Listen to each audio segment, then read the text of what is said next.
Hola, profe. Buen Buen día, día, profe. profe. Buen día, profe. Buen día, ¿Cómo profe. anda? ¿Bien? ¿Con calor? Bueno, vamos a arrancar.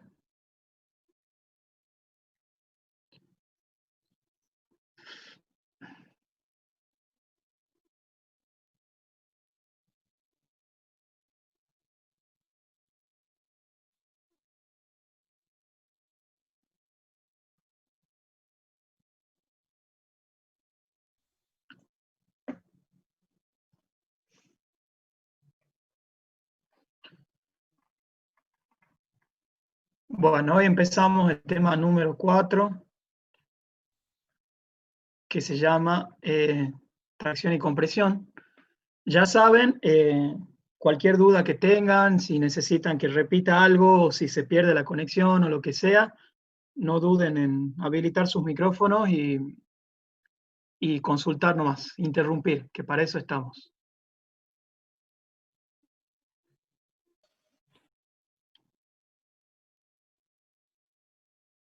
Yo voy a apagar mi cámara, así no robo ancho de banda.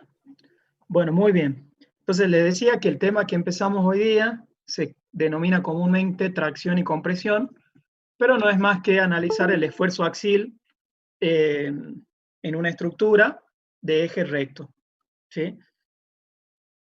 Entonces, ¿qué es lo que vamos a estudiar? Hoy día vamos a estudiar las piezas que están solicitadas a solicitaciones axiales o esfuerzos normales, como comúnmente nosotros los llamamos. Vamos a analizar una sección transversal para estudiar la incidencia que tienen esos esfuerzos sobre una sección transversal A en una barra con la particularidad que es una barra que tiene eje recto.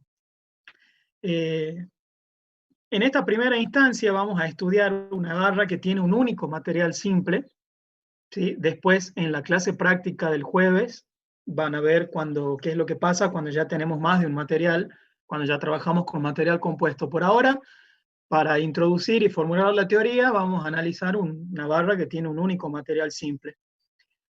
Sobre esa barra, como les decía, está actuando un esfuerzo normal y vamos a, digamos, a definir lo que sería el estado de axial puro, que es cuando yo llevo la resultante de todas mis fuerzas a la sección que estoy analizando y esa resultante no tan solo es colineal con un eje, sino que encima es colineal con el eje que contiene al centro geométrico de la sección, entonces ahí decimos que tenemos un esfuerzo axial puro. O sea, tenemos una fuerza, la resultante es una fuerza que no tiene otra componente más que una componente normal y que encima no está descentrada, digamos, sino que está actuando justo en el eje que coincide con el eje geométrico, con el centro geométrico, perdón, de la pieza. Entonces esas son las hipótesis con las que vamos a arrancar para formular las teorías y las ecuaciones de aquellas piezas que están sometidas a esfuerzos normales de tracción o compresión. Acá ven, bueno, por el método de las secciones, si hacemos un corte en la sección M, ponemos en evidencia para restituir el equilibrio del esfuerzo axial. Entonces, para definir nosotros este comportamiento, tenemos que definir cuáles son las ecuaciones que van a gobernar ese comportamiento, para los cuales tenemos que plantear ciertas hipótesis. Y estas hipótesis están relacionadas con condiciones de equilibrio, compatibilidad y con el comportamiento del material. Vamos a empezar primero con la relación geométrica de la pieza, o el comportamiento relacionado con la relación geométrica, en lo que se conoce como hipótesis de Bernoulli. Si ustedes se fijan aquí, tenemos una pieza que es una viga simplemente apoyada, ¿sí? con un apoyo fijo en el punto, no tiene nombre por ahí en el principio, y un apoyo móvil al final. Si esa pieza tiene un desplazamiento impuesto, ¿sí? de U, que es lo que tienen ahí, el U máximo, ¿sí? Esto obviamente se va a traccionar, porque se va a estirar, se va a alargar la pieza. Al alargarse, obviamente voy a tener asociado un esfuerzo normal N en la dirección X3, que es la dirección del eje de la pieza. Entonces, ¿qué es lo que dice esta condición o esta hipótesis, que es la que se conoce como la hipótesis de Bernoulli? Si yo estudio una sección de la pieza, ¿sí? Una sección diferencial de X3, y marco un punto A y un punto B, todas las fibras, ¿sí?, que conforman la barra, por ejemplo esta y esta, que están acá, o todas las secciones, perdón, las secciones, que tendría que ser esta y esta, se van a desplazar de maneras paralelas entre sí. Es decir, esta fibra, que es la fibra AB y la fibra CD, van a tener el mismo estiramiento, el mismo alargamiento. Y ese alargamiento va a tener una magnitud, si esto es diferencial de X3, esto va a tener un alargamiento de diferencial de U3. O sea, lo que está expresado acá en ecuación, el segmento BB' es igual al DD', ¿sí? Entonces, la sección transversal, al estirarse o después de la deformación, ¿sí?, se traslada de manera paralela a sí misma. Eso es lo que dice la hipótesis de Bernoulli. ¿Vamos? Y eso tiene una consecuencia, que se desplace de manera paralela a sí misma, y ya lo vamos a ver después. Luego tenemos que plantear relaciones o condiciones en cuanto a la compatibilidad y al estado de deformación y de tensión de esa pieza. Vamos a empezar con el estado de deformación.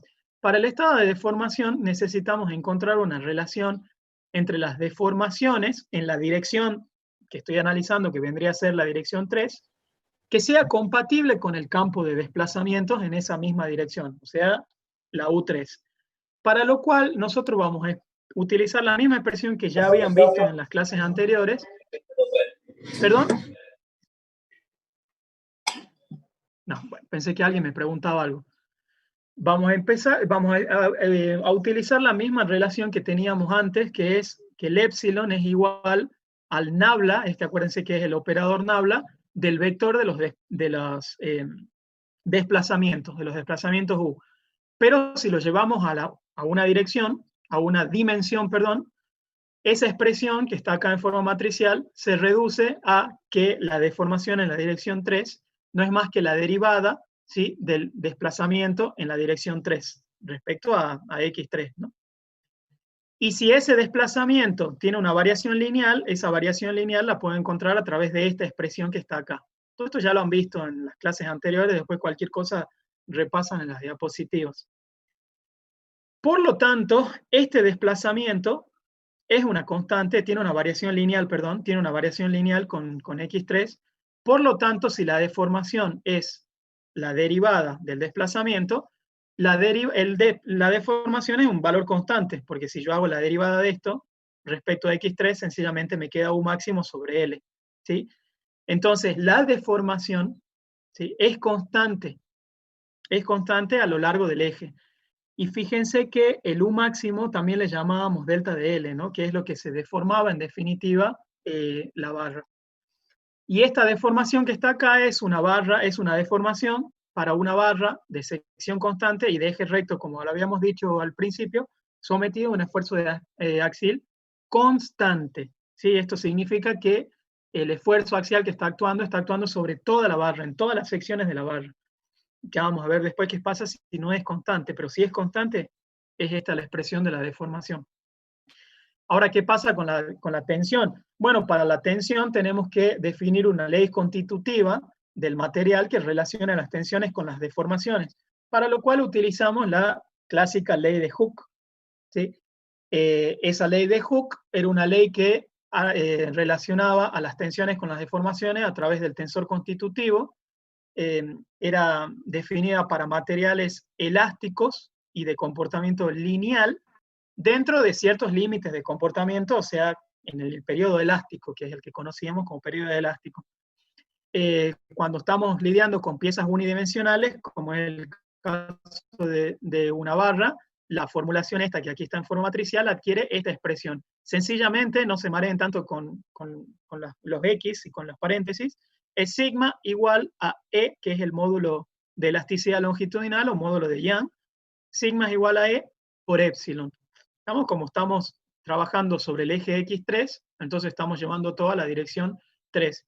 Este sigma y este epsilon, como lo veníamos viendo nosotros, tenía un doble subíndice, acuérdense, porque era en la cara 3, en el eje 3. Pero ahora cuando ya tratamos con tracción y compresión y con los esfuerzos que vienen, ya directamente por simplicidad, cuando tenemos un índice repetido, lo ponemos una sola vez nada más. Entonces directamente decimos que el sigma 3 es igual a E por el epsilon 3. Pero el epsilon 3 habíamos dicho recién que era constante, tiene esta expresión, delta de L sobre L o U máximo sobre L. Este E, el módulo de elasticidad longitudinal, también es una constante. Por lo tanto, E por epsilon son dos constantes, la tensión también es constante. ¿Es constante dónde? La tensión constante a lo largo de la barra, ¿sí? No tan solo a lo largo de la barra, sino también a lo largo de toda la sección. Eso lo vamos a ver en la diapositiva que viene. Pero básicamente al definir la ley constitutiva del comportamiento del material mediante la ley de Hooke y por la hipótesis de Bernoulli y por la forma en que hemos definido las deformaciones, sabemos que la tensión también es constante a lo largo de toda la barra. Y finalmente lo que tenemos que asegurar nosotros es que se cumpla la condición del equilibrio externo e interno. Yo les dije en la clase pasada que habían unas ecuaciones que se conocían como ecuaciones de equilibrio, ecuaciones de equivalencia. Y les dije que esas ecuaciones de equivalencia ustedes las tienen que tener siempre presentes, porque a medida que vamos avanzando en la materia, siempre la vamos a ir trayendo a colación. Son las ecuaciones que me relacionaban los esfuerzos internos provocados por las cargas externas y con las tensiones que se me producían dentro de una sección. ¿Estamos? Entonces, tenemos que siempre que vamos avanzando en la materia, tenemos que verificar que esas 6 ecuaciones, eran 6, se satisfagan. Entonces, en este caso, recordemos que habíamos dicho que teníamos solamente un esfuerzo axial o un esfuerzo normal N. Por lo tanto, no teníamos Q. Entonces, las 3 ecuaciones que eran las que me relacionaban los esfuerzos Q con las tensiones tangenciales, son nulas y son idénticamente nulas, porque no tengo esfuerzos de corte, por lo tanto tampoco tengo tensiones tangenciales, entonces son idénticamente nulas. Lo que sí tengo son esfuerzos normales, y al tener esfuerzos normales, tengo tensiones en la dirección 3. Por lo tanto, las ecuaciones que me quedan de las 6, me quedan 3, que son esta, que me relaciona el esfuerzo normal con la tensión normal, sigma, esta que me relaciona los momentos con la tensión esa sigma, y esta que es la del otro momento, o sea, en el otro eje, estos dos son los momentos flectores asociados a las tensiones sigma. Estas 3 son las que yo tengo que estudiar y que tengo que verificar. Empecemos por la primera. En la primera, yo tenía la primera condición de equilibrio, de ecuación de equivalencia, decía que el esfuerzo normal, ¿sí?, era igual a, o se equilibraba con, la integral a lo largo de toda el área que yo estoy estudiando, que vendría a ser toda esta área, por la tensión 3 diferencial de área, ¿sí? Esta era la primera ecuación de equivalencia. La tensión 3 habíamos dicho que por la ley de Hooke era E por epsilon 3, y tanto E como epsilon 3 eran constantes, por lo tanto la tensión era constante. Y si eran constantes, podíamos sacarla afuera de la integral. Y me queda entonces la integral a lo largo del área del diferencial de área, que no es más que el área. Por lo tanto, de la primera ecuación de equivalencia, yo encuentro la ecuación que me gobierna el comportamiento de los esfuerzos axiales y que me dice que la tensión en la dirección 3 es directamente el esfuerzo normal sobre el área A. Y como la tensión es constante a lo largo de todo el área, es este gráfico que tienen acá en rojo, digamos, estas son la representación de las tensiones, y es constante a lo largo de toda el área. ¿Sí? Acá yo tengo digamos, el diferencial X3, el elemento diferencial X3, ¿sí? Entonces tenía un esfuerzo normal N que me provoca una tensión sigma 3 y que es constante a lo largo de toda la sección, ¿sí? Cualquier punto que yo analice de toda la sección, cualquiera, acá por ejemplo tomo este punto que está acá, cualquier punto va a estar sometido a un estado de tensión de este tipo, ¿sí? Un estado de tensión que se reduce solamente a una única tensión en la dirección X3. Este estado de tensión se conoce como estado uniaxial porque tiene una única tensión en uno de los ejes. Esta tensión, siguiendo un poco con estado de tensión, ya es la tensión principal de este elemento, porque como no tengo tensiones tangenciales, esa es la tensión máxima a la que va a estar sometida ese elemento. Y les repito, cualquier punto de los infinitos puntos que conforman esta sección va a tener este mismo estado tensional. Eso en cuanto a la primera ecuación de equivalencia. Vamos a ver qué pasa con la segunda y la tercera ecuación de equivalencia. Estas me relacionaban los momentos en el eje 2 y en el eje 1 con esta tensión sigma 3 que tenía a lo largo de toda el área.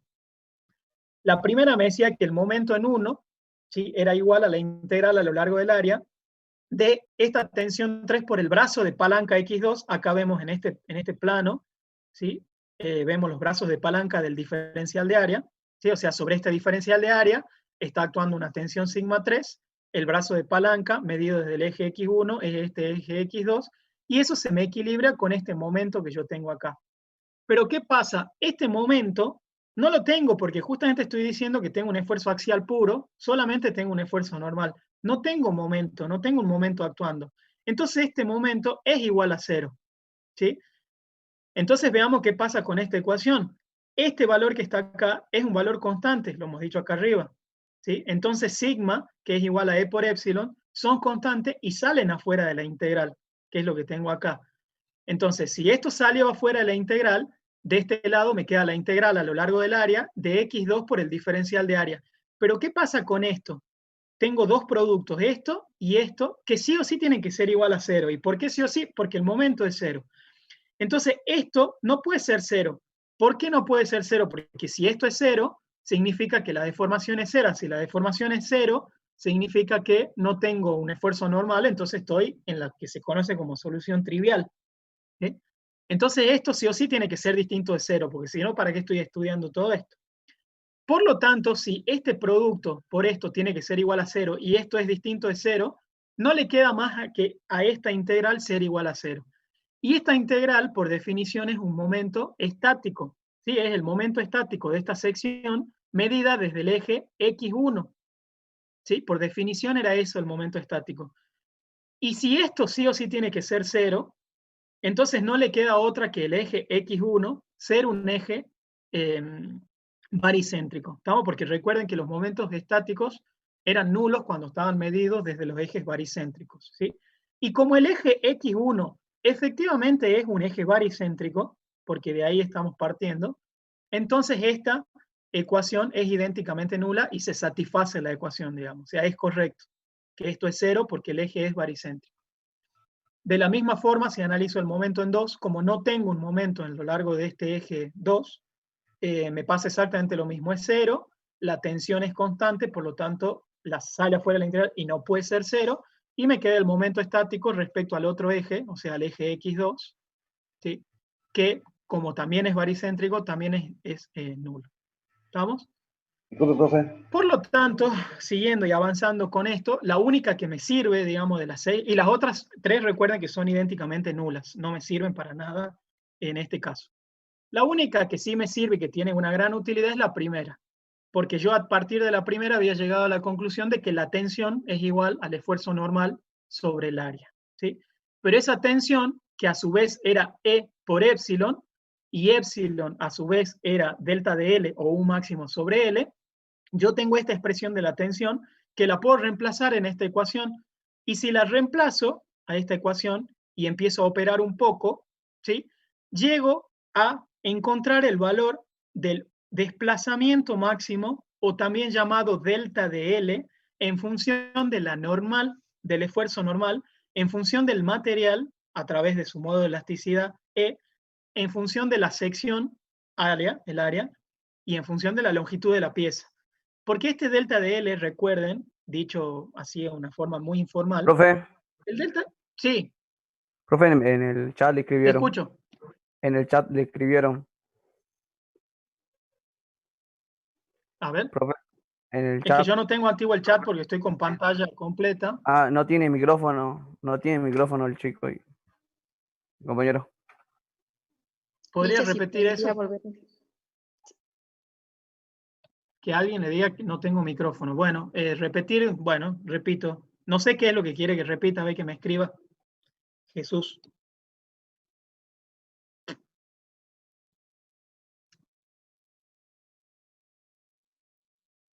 Bueno, yo repito rápidamente la diapositiva.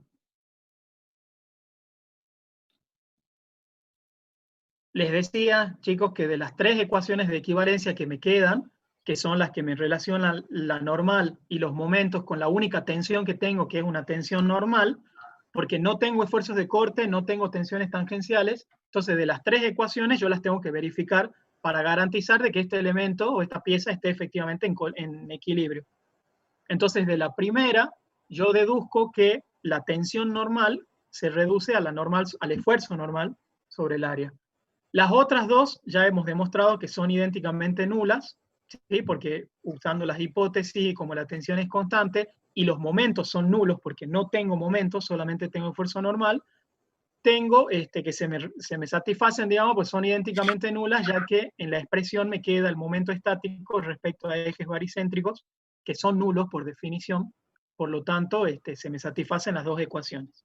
Entonces, que la única que me servía, en definitiva, era la primera, ¿sí? Y que me decía que la tensión es igual al esfuerzo normal sobre el área. Pero, a su vez, el esfuerzo la tensión normal era E por epsilon, ¿sí? Lo tengo escrito acá, es la ley de Hooke, en definitiva. Y epsilon es delta de L sobre L, o delta de L es igual al U máximo también. Entonces, si yo reemplazo esta expresión acá, en esta ecuación, puedo encontrar, operando acá, no los quiero perder, la expresión del delta de L o del U máximo en función del esfuerzo normal que está actuando en la sección, el material de la que está hecha la pieza a través de su módulo de elasticidad y del área de la sección. Y obviamente de la longitud. ¿Por qué la longitud? Porque este delta de L no es más que la variación de la longitud que va a tener esa pieza en función de esa normal. ¿Estamos? Si la normal es una normal de tracción, ese delta de L va a representar un alargamiento de la pieza. Y si la normal es una normal de compresión, esa delta de L va a ser un acortamiento de la pieza. ¿Estamos?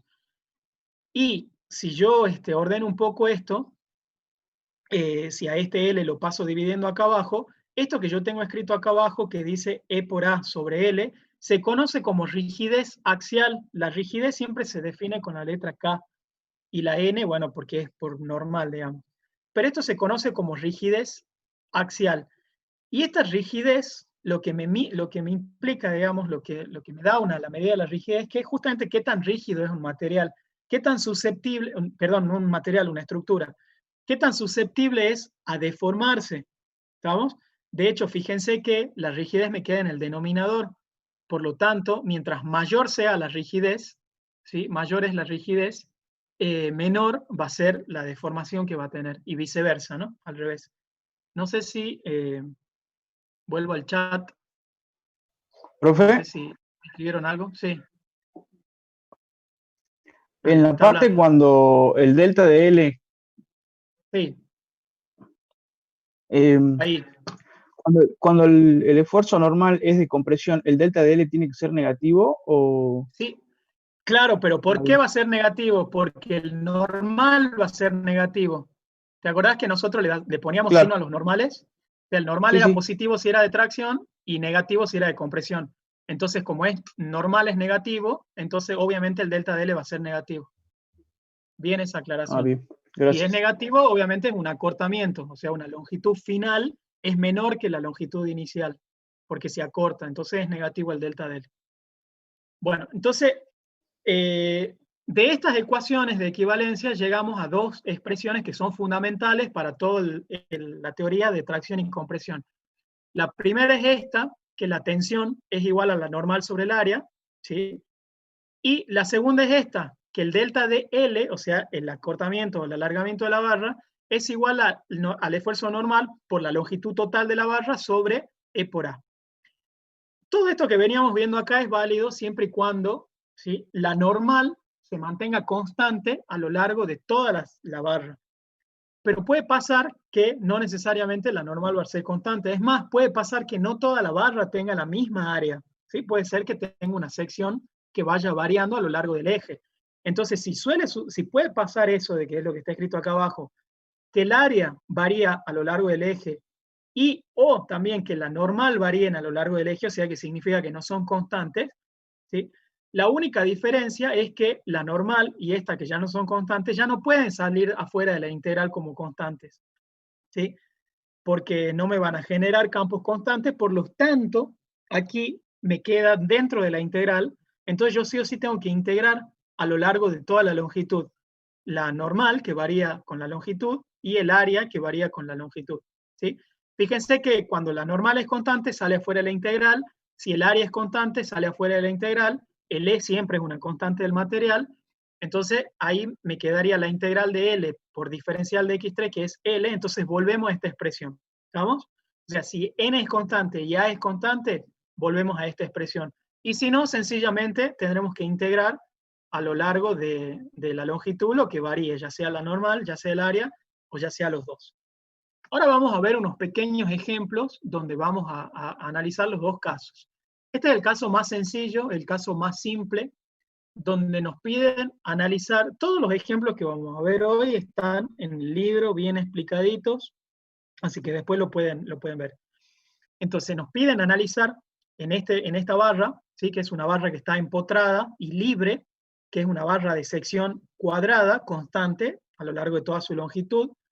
La sección tiene unas dimensiones de A por A, y tiene un desplazamiento impuesto, ¿sí? en el extremo libre, tiene un desplazamiento impuesto en el extremo libre.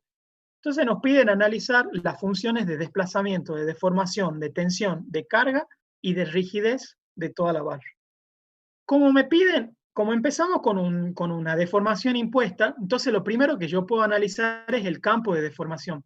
Este campo de deformación, eso ya lo han visto, obviamente al estar empotrado acá, este punto, campo de desplazamiento, perdón, este punto no se desplaza porque está empotrado, está fijo, entonces arranca con un desplazamiento nulo y tiene un desplazamiento máximo en el extremo libre, que es este valor que está acá, U máximo.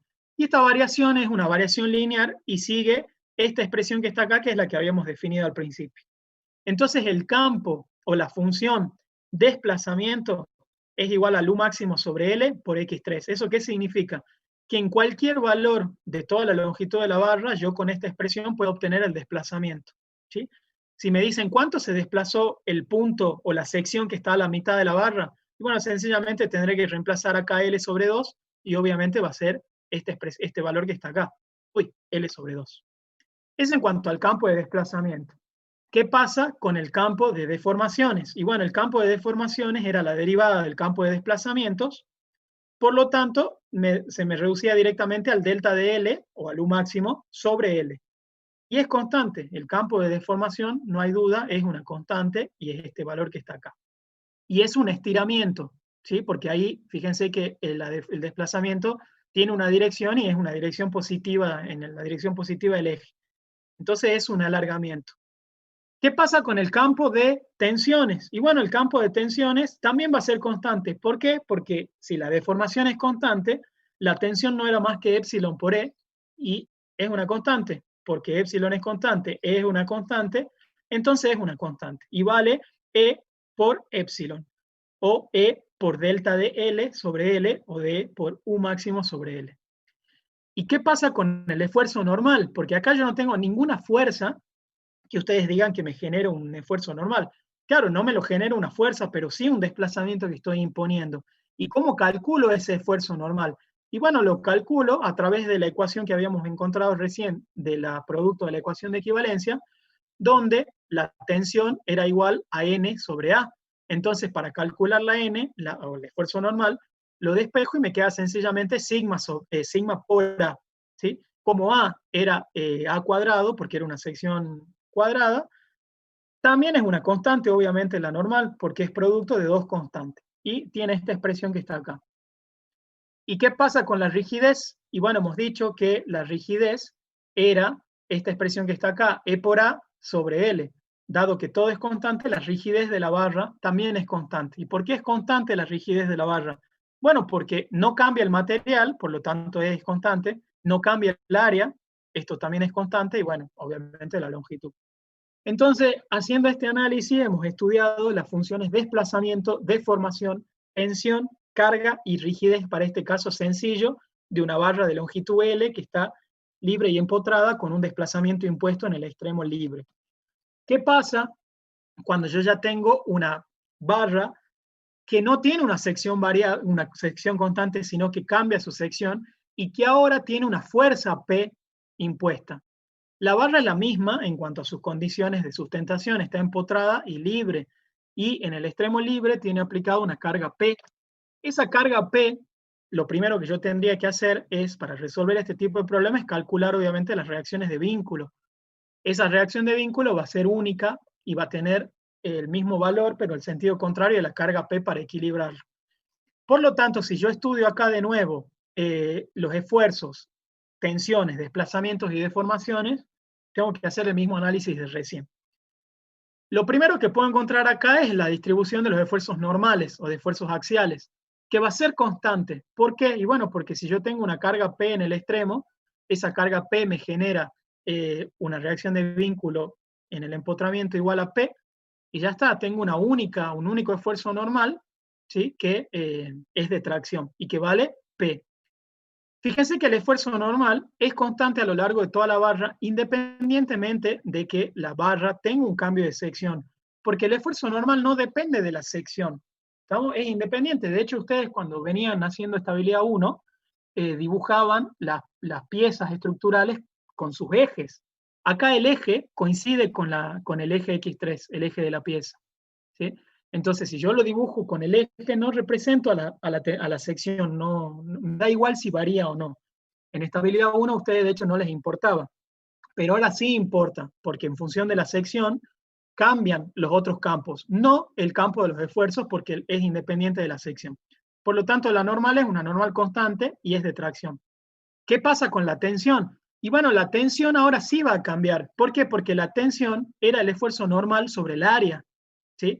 ¿Y qué es lo que está cambiando acá? No cambia el esfuerzo normal, pero sí cambia el área, ¿estamos? Porque acá tengo un área mucho más chica que esta.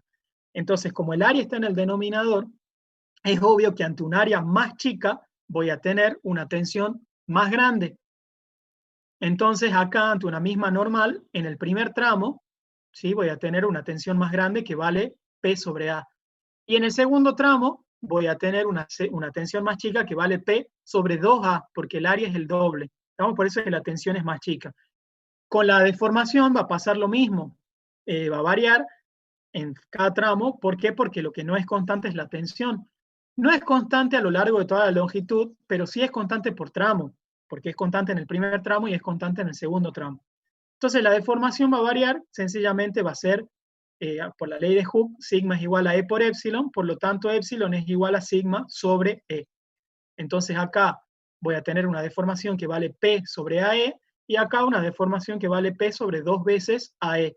Obviamente, esta deformación va a ser más grande que la de esta. ¿Por qué? Porque tengo una mayor tensión y por consecuente por una menor área. ¿Y qué pasa ahora con el campo de los desplazamientos? Doctor, una pregunta. Sí, te escucho. ¿Los diagramas los dibujamos a escala? Bueno, depende del problema. Por lo general, uno siempre que dibuja un diagrama sí tiene que ir con escala, porque acá, por ejemplo, esta es el doble que esta. Entonces, sí, tiene que ser el doble.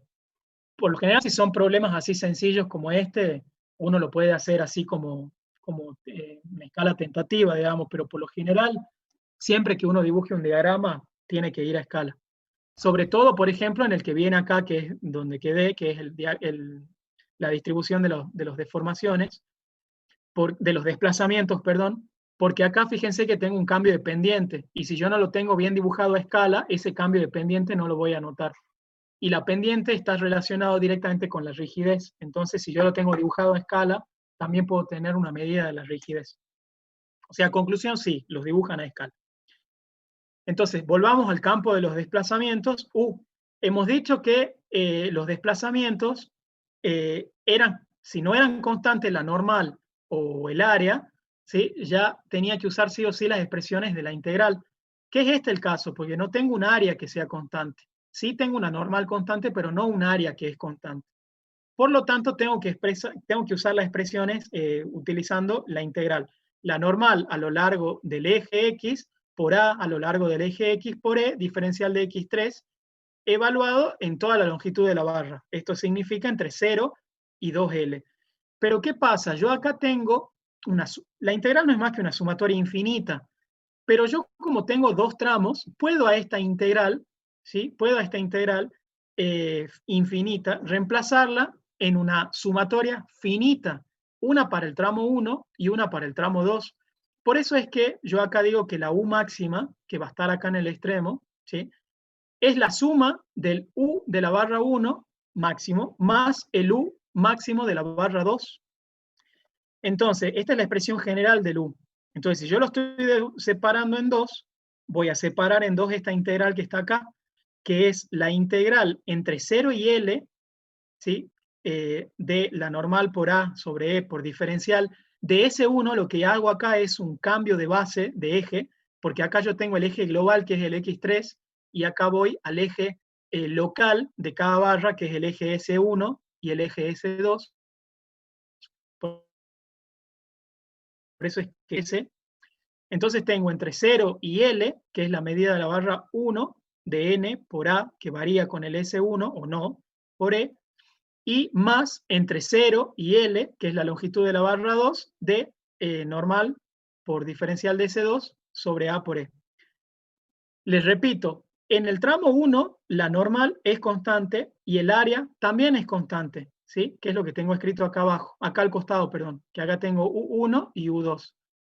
Como la normal es constante, sale afuera de la integral, el área es constante, sale afuera de la integral, el E también. Me queda acá la integral entre 0 y L del diferencial de S1, que no es más que L, ¿sí? O sea, cuando yo integro eso, me queda directamente L. Por lo tanto, lo que se me deforma la barra, lo que se me desplaza, perdón, la barra 1, va a ser sencillamente normal por L sobre E por A, o sea, P, que vale la normal, por L sobre E por A. ¿Y qué pasa en el 2?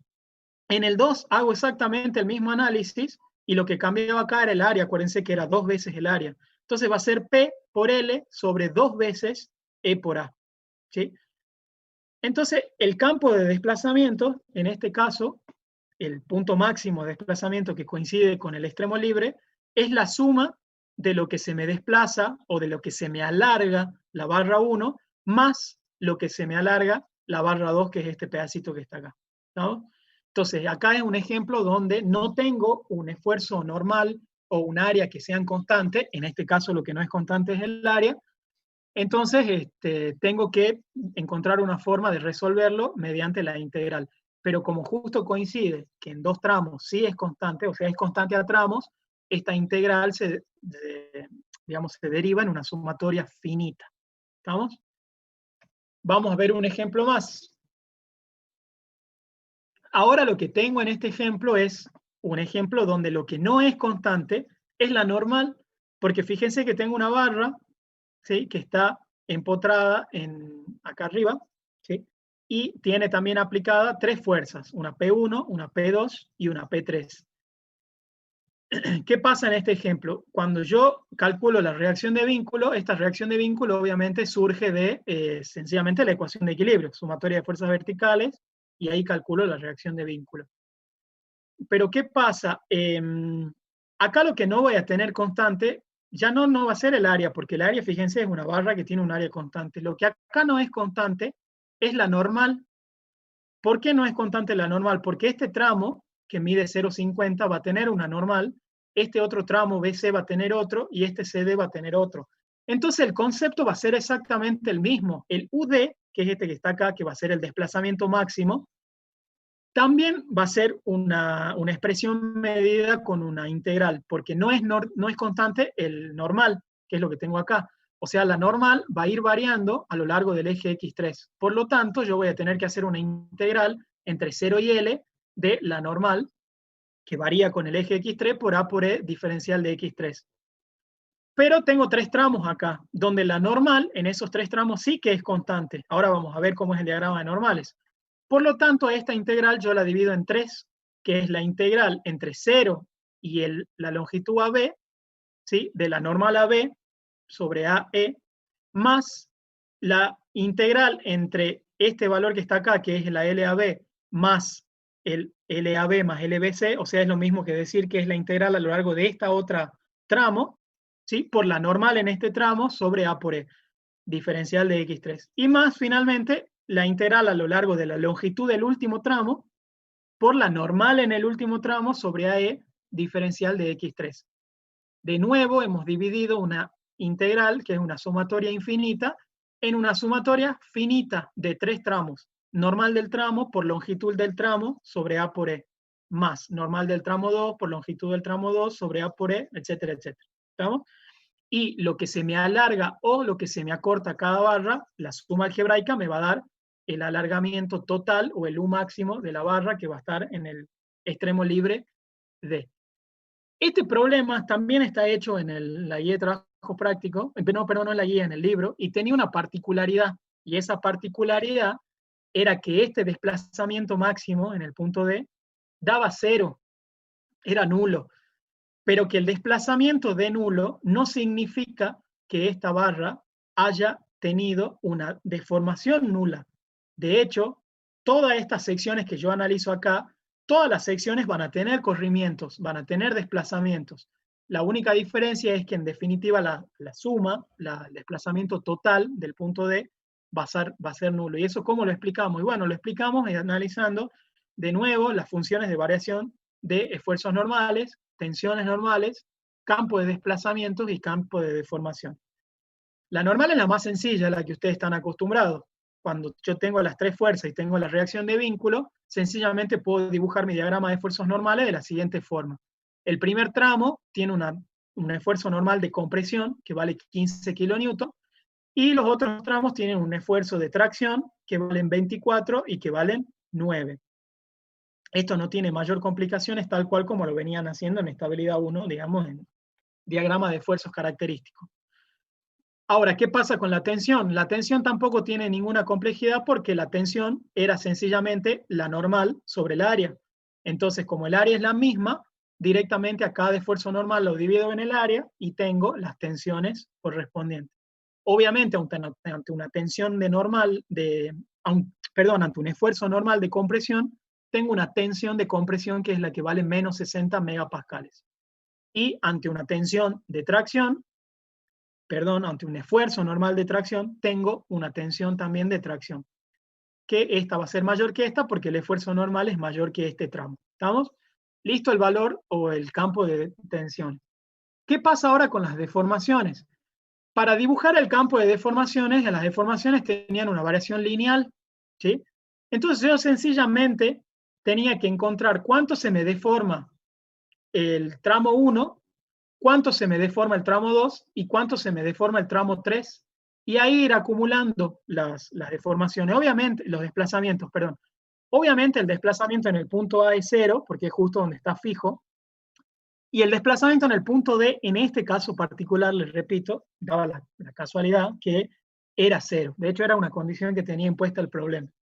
Entonces el desplazamiento en el punto D es igual a 0.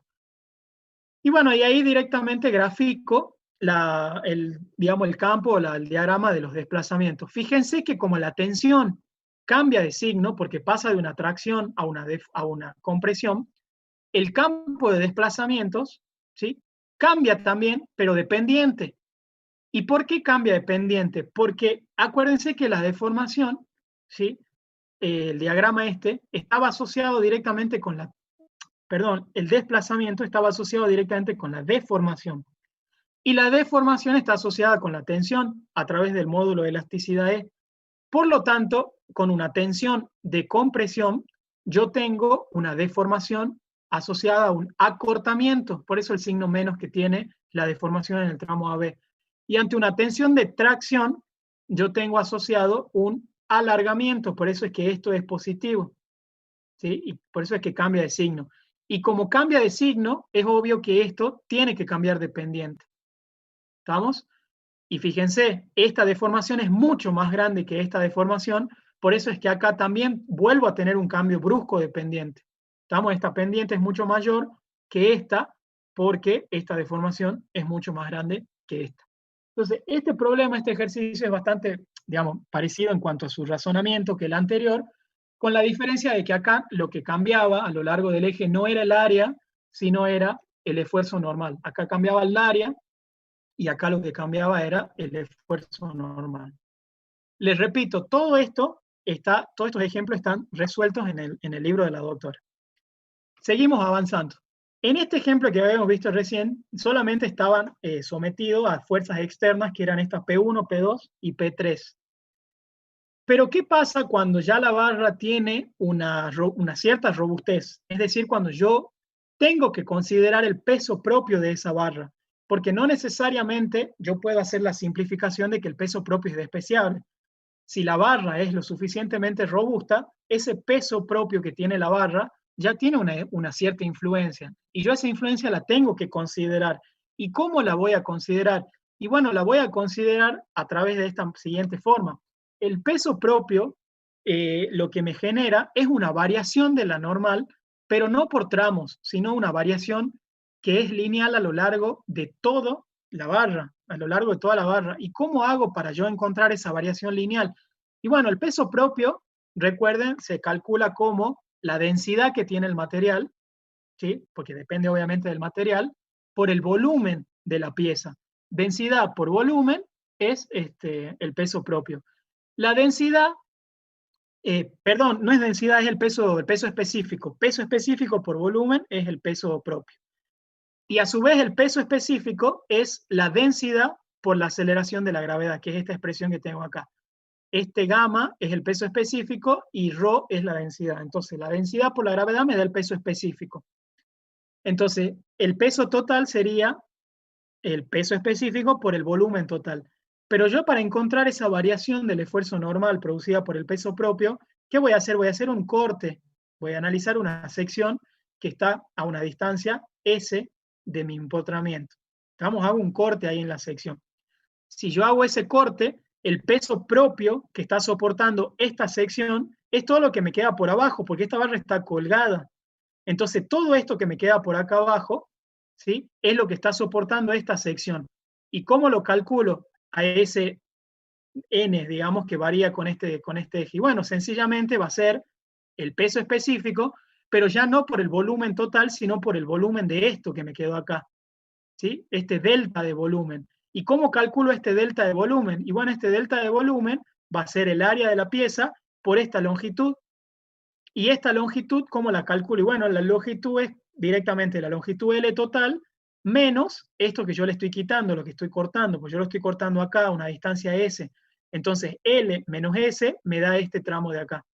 Entonces el área por L menos S me da el diferencial de volumen de esta pieza, ¿sí?, o de este trozo de pieza. Y por el peso específico me da la normal en esta sección que está acá. Obviamente, esta normal, como ven, varía a lo largo de todo este eje, porque si S vale 0, ¿cuánto vale el esfuerzo normal acá arriba? Y bueno, vale gamma por el volumen total, porque esta sección, que es la que coincide con el empotramiento, ¿qué es lo que está soportando? El peso total de toda la pieza completa. Y cuando S vale L, o sea, cuando estoy parado acá al final, ¿cuánto vale la normal? Y bueno, L menos L va a ser 0, porque el volumen es 0, porque en esta sección, que es la última sección, no tiene nada por debajo, no está soportando nada. Entonces la normal es nula en las abajo. ¿Estamos? Si yo avanzo un poco más, veo que aquí, en el primer dibujito dibujado con rosado, está el diagrama de esfuerzos normales. Es lineal y tiene esta expresión que está acá. Gamma por A por L menos S. Donde es máximo cuando S vale 0, porque esta sección es la que soporta el peso de toda la barra, y es nula cuando S vale L, porque es la última sección que no soporta nada. Por lo tanto, como la normal varía linealmente a lo largo del eje de la pieza, también la tensión va a variar linealmente, ¿sí? Porque la tensión, recuerden, era la normal sobre el área. Y la normal era gamma por A por L menos S.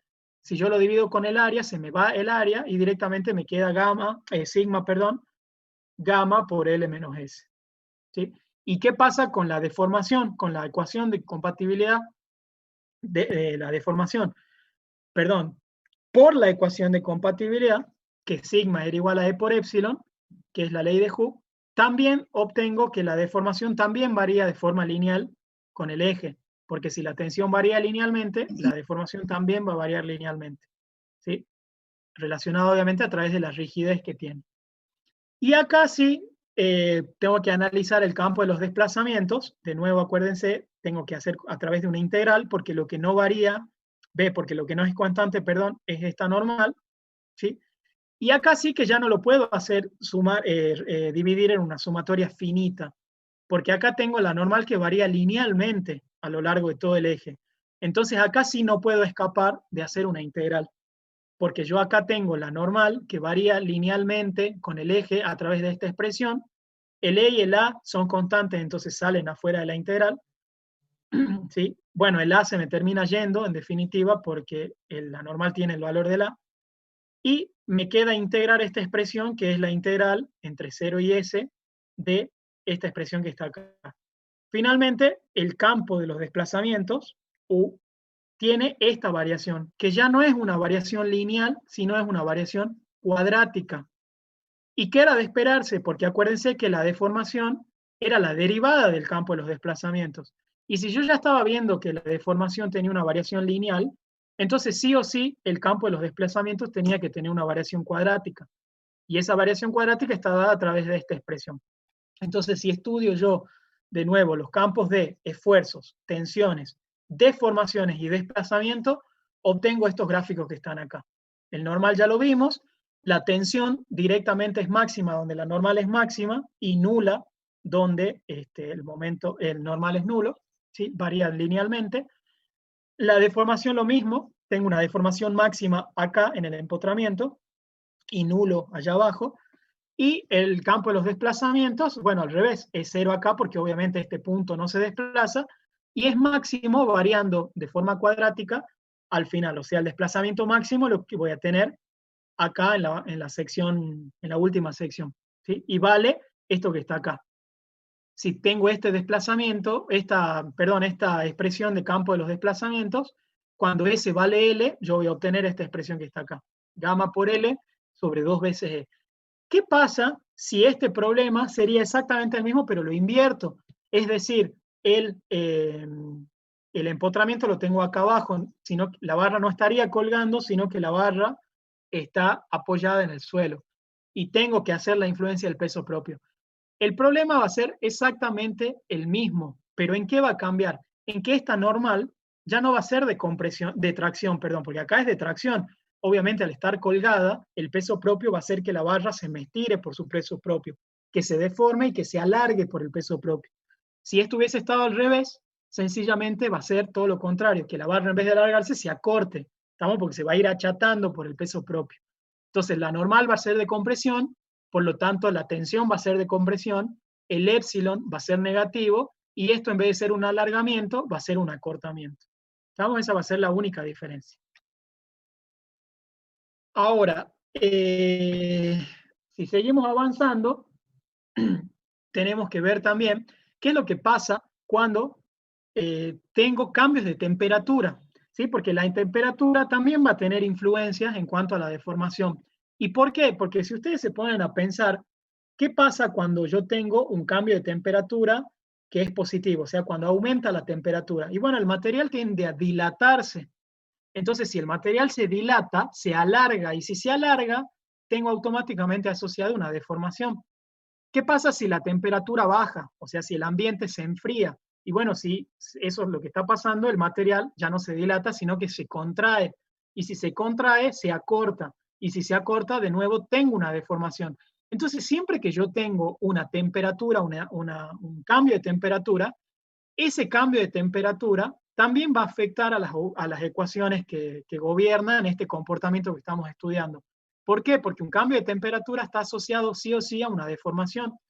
Esa deformación es una deformación producto del cambio de temperatura y se llama deformación térmica, ¿sí? Entonces yo, al campo de las deformaciones, épsilon, además de la deformación mecánica que puedo llegar a tener, ya sea por el peso propio, ya sea por un desplazamiento impuesto, o ya sea por una carga, le tengo que sumar esa deformación provocada por la temperatura. ¿Y cómo estudio yo esa deformación provocada por la temperatura? Y bueno, esta deformación provocada por la temperatura ha sido encontrada, ha sido estudiada de manera empírica, es decir, por estudios, ensayos experimentales. O sea, se hacían ensayos experimentales y se llegó a la conclusión de que los materiales seguían una cierta ley y que esa deformación estaba asociada, obviamente de manera proporcional a ese cambio de temperatura y asociada a un coeficiente que depende del material y que se conoce como coeficiente de dilatación térmica. Este coeficiente depende, les digo, del material y tiene unidades de 1 sobre grado centígrado. Este delta de T obviamente es la variación de la temperatura y es, digamos, lo que varía la temperatura final menos temperatura inicial o temperatura actual y temperatura de referencia, según como está escrito en la nomenclatura del libro. Pero es el delta de temperatura. Entonces yo les dije que si la temperatura era una temperatura, un aumento de temperatura, entonces la temperatura final es mayor que la temperatura inicial, por lo tanto el delta de T es positivo. Entonces el delta de T es positivo, la deformación térmica también va a ser positivo, lo que está asociado a un alargamiento. Si la temperatura final es menor que la temperatura de referencia o temperatura inicial, significa que el delta de T es negativo, o sea que hay un acortamiento. Entonces, como el delta de T es negativo, el épsilon térmico es negativo y una deformación negativa está asociada a un acortamiento. ¿Estamos? Por lo tanto, ¿qué es lo que pasa con la tensión cuando yo tengo una temperatura, cuando tengo la influencia y la temperatura? Y bueno, para calcular la tensión que está provocada por la parte mecánica y la parte térmica, y bueno, de nuevo utilizo la siempre bien aclamada y ponderada ley de Hooke, donde sigma es igual a E por epsilon, con la única diferencia que ahora este epsilon está separado en un epsilon mecánico y en un epsilon térmico, que vale alfa T por diferencial de T. De acá yo despejo el delta de, perdón, el sigma, ¿sí? Y puedo poner finalmente lo que tengo acá, que es el esfuerzo normal, ¿sí? Provocado por un cambio de temperatura. Y por la parte mecánica, obviamente, y por un cambio de temperatura. ¿Estamos? Directamente lo despejo de acá, a la tensión. Y como la tensión no era más que la normal sobre el área, llego a estas expresiones que están acá. Y bueno, y finalmente, me está faltando estudiar el desplazamiento. El desplazamiento era la integral a lo largo de la longitud de la barra del campo de las deformaciones. El campo de las deformaciones es esto que está acá, ¿sí?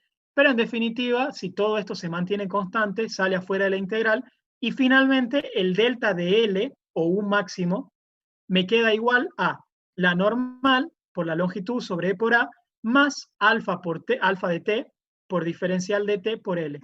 Fíjense qué es lo que tengo acá. Esta primera expresión, que es N por L sobre E por A, no es más que el delta de L de la parte mecánica, ¿sí? Provocado por un esfuerzo normal N. N por L sobre E por A. Y esta expresión que tengo acá a un costado es alfa por delta de T por L, que es lo que se conoce como deformación o desplazamiento por la temperatura, por la influencia de la temperatura. U térmico, ¿sí? Que es alfa T, que dependía del material, por delta de T, que es el cambio de temperatura, por L. Esto significa que cuando tengo temperatura, esa temperatura sí o sí entra a jugar en el problema y la tengo que considerar, porque esa temperatura me genera tensiones y esfuerzos, bueno, tensiones normales. ¿Estamos? Bueno, seguimos avanzando. Por supuesto que en la guía, en el libro y en la guía de trabajos prácticos van a empezar a tener problemas que empiecen a tener desplazamientos impuestos, fuerzas, temperatura, peso propio, etcétera, etcétera, etcétera. Porque uno de los principios de la resistencia de materiales era el principio de superposición, y ese principio de superposición lo que me decía era que yo podía sumar todos los esfuerzos, las incidencias que tengo actuando en la barra. Entonces yo puedo sumar lo que me incide la parte mecánica con lo que me incide la parte térmica, y en la parte mecánica qué es lo que pasa cuando tengo una fuerza, qué es lo que pasa cuando tengo un desplazamiento, qué es lo que pasa cuando tengo el peso propio, etcétera, etcétera, etcétera. Nosotros acá lo estamos viendo parte por parte. Vamos a plantear este otro ejemplo que está acá. Tengo una barra que es prismática, es decir, que tiene un cambio de área, ¿sí? Y en esa barra que tiene esta sustentación, un apoyo fijo acá en el punto A y un apoyo fijo acá en el punto C, se aplica una carga horizontal F de 200 kN en el punto B, o sea, justo donde está el cambio de sección. Y nos piden que estudiemos, como siempre, lo mismo, los esfuerzos axiales, las tensiones y los desplazamientos y deformaciones de la pieza. ¿Qué pasa en este problema? Hemos dicho que lo primero que tenemos que hacer es calcular las reacciones de vínculo. ¿Para qué? Para calcular o estudiar los esfuerzos normales. Y una vez que ya tengo los normales, empieza a surgir todo. Con los normales surge la tensión, con la tensión surge la deformación y con la deformación los desplazamientos. Pero cuando yo planteo el equilibrio acá, la única ecuación de equilibrio que me sirve es esta que está escrita acá, que es la ecuación de equilibrio horizontal de fuerzas horizontales, porque fuerzas verticales no tengo. Si planteo fuerzas sumatorias de momentos, voy a tener momentos una ecuación que es linealmente dependiente de esta, o sea que no me sirve, porque las tres fuerzas están son colineales. Entonces, del equilibrio, la única ecuación que me sirve es esta que está acá, que es que esta ecuación reacción de vínculo BA más la ecuación de vínculo BC se equilibran con esta fuerza F que va en un sentido contrario. ¿Estamos? Es esta única ecuación de equilibrio que tengo. Entonces, cuando yo tenía más incógnitas que ecuaciones disponibles, eso se llamaba hiperestaticidad. Entonces acá estoy frente a un problema que es hiperestático, porque me están faltando ecuaciones. Las ecuaciones de equilibrio no son suficientes para resolverlo. ¿Y cómo lo soluciono? Y bueno, cuando yo tengo este tipo de problemas, lo que tengo que hacer es recurrir a la cinemática del problema y encontrar una nueva ecuación que me relacione la cinemática. En este caso, cuando hablo de cinemática, me refiero a los desplazamientos, ¿sí? Que es una ecuación más que me va a ayudar a resolver el problema. Y esta ecuación, en este caso, se conoce como ecuación de compatibilidad, ¿sí? Es una ecuación de compatibilidad de los desplazamientos. Entonces, esa ecuación de compatibilidad es una ecuación adicional que lo que hace es estudiar el desplazamiento en un punto, en algún punto que uno elige. En este caso elegimos el punto B, que es justo el punto singular donde cambia el área y donde está aplicada la carga. Y esta ecuación lo que va a hacer es otorgarme una ecuación adicional a mí que tiene como incógnitas a los esfuerzos axiales de las barras, porque acuérdense que los desplazamientos estaban asociados directamente a los esfuerzos axiales, y por lo tanto, en consecuencia, como está relacionada con los esfuerzos axiales, está relacionada también con las reacciones de vínculo. Entonces, esta ecuación adicional me va a servir para complementarla con la ecuación de equilibrio que tengo. ¿Y cómo encuentro yo esta ecuación de compatibilidad? Y bueno, lo que yo tengo que hacer es estudiar bien, analizar, pensar, razonar qué es lo que está pasando con la cinemática de este problema. Entonces, si yo me pongo a estudiar eso, yo sé que el punto B es un punto que es común a las dos barras o a los dos tramos, porque el punto B o esta sección que está acá coincide con el final del tramo 1 y con el inicio del tramo 2. Entonces es común. Por lo tanto, el desplazamiento que va a tener el punto B es el mismo que va a tener la barra AB y es el mismo que va a tener la barra BC. Eso que está escrito acá, ¿sí? El desplazamiento en el punto B medido de la barra BA es exactamente el mismo que el desplazamiento del punto B medido en la barra CB o BC. ¿Estamos? Esa es mi ecuación de compatibilidad. ¿Y cuánto vale este desplazamiento del punto B en la barra AB? Y bueno, era epsilon AB por LAB, o lo que es lo mismo, N por L sobre E por A, todo de la barra AB. ¿Y cuánto vale el desplazamiento del B del punto de la barra CB?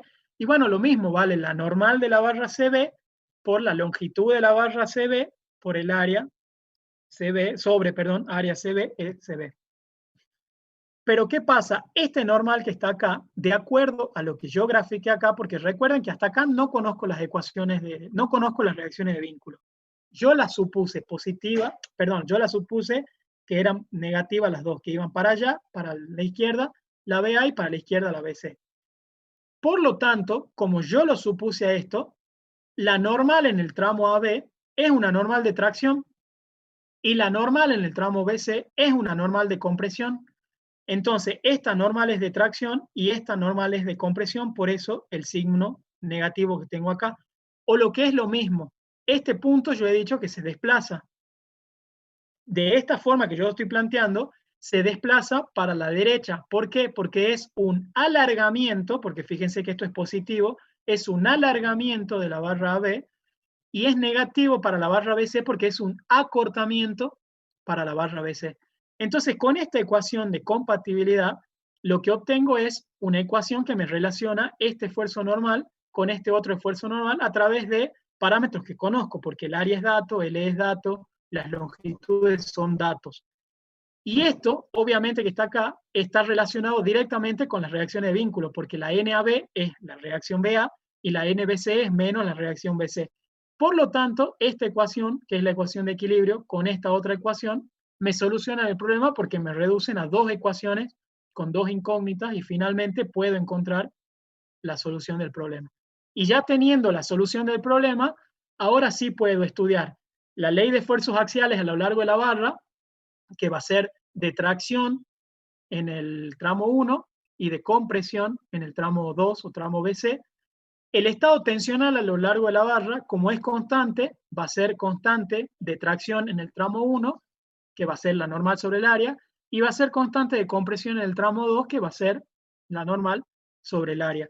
¿Y qué pasa con el desplazamiento a lo largo de toda la barra? Y bueno, va a pasar algo muy parecido a lo que habíamos visto recién. Obviamente, como el punto A y el punto C están fijos, tienen desplazamientos nulos.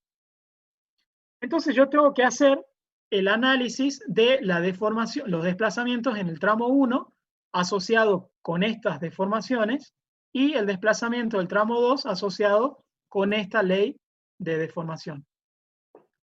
¿Estamos? Entonces encuentro las expresiones, digamos, de la desplazamiento en función de la deformación y le empiezo a dar valores. Acá fíjense que le doy para el primer tramo, cuando S vale 0 y cuando S vale la longitud del tramo 1. Y después finalmente para el tramo 2, cuando S vale 0, o sea, S', perdón, vale 0 porque estoy parado acá, y cuando S vale la longitud del tramo CB, que estoy parado al final y que vale 0. Entonces ahí tengo graficada la función desplazamiento a lo largo de toda la barra, donde obviamente el desplazamiento en A y el desplazamiento en C tiene que ser nulo, sí o sí tiene que ser nulo porque es donde la barra está fija, donde tengo los apoyos, y el desplazamiento en B es común a los campos de desplazamientos de la barra 1 y de la barra 2. Y obviamente tengo un cambio de pendiente, ¿por qué? Porque tengo un cambio de signo en las deformaciones, porque tengo un cambio de signo en las tensiones.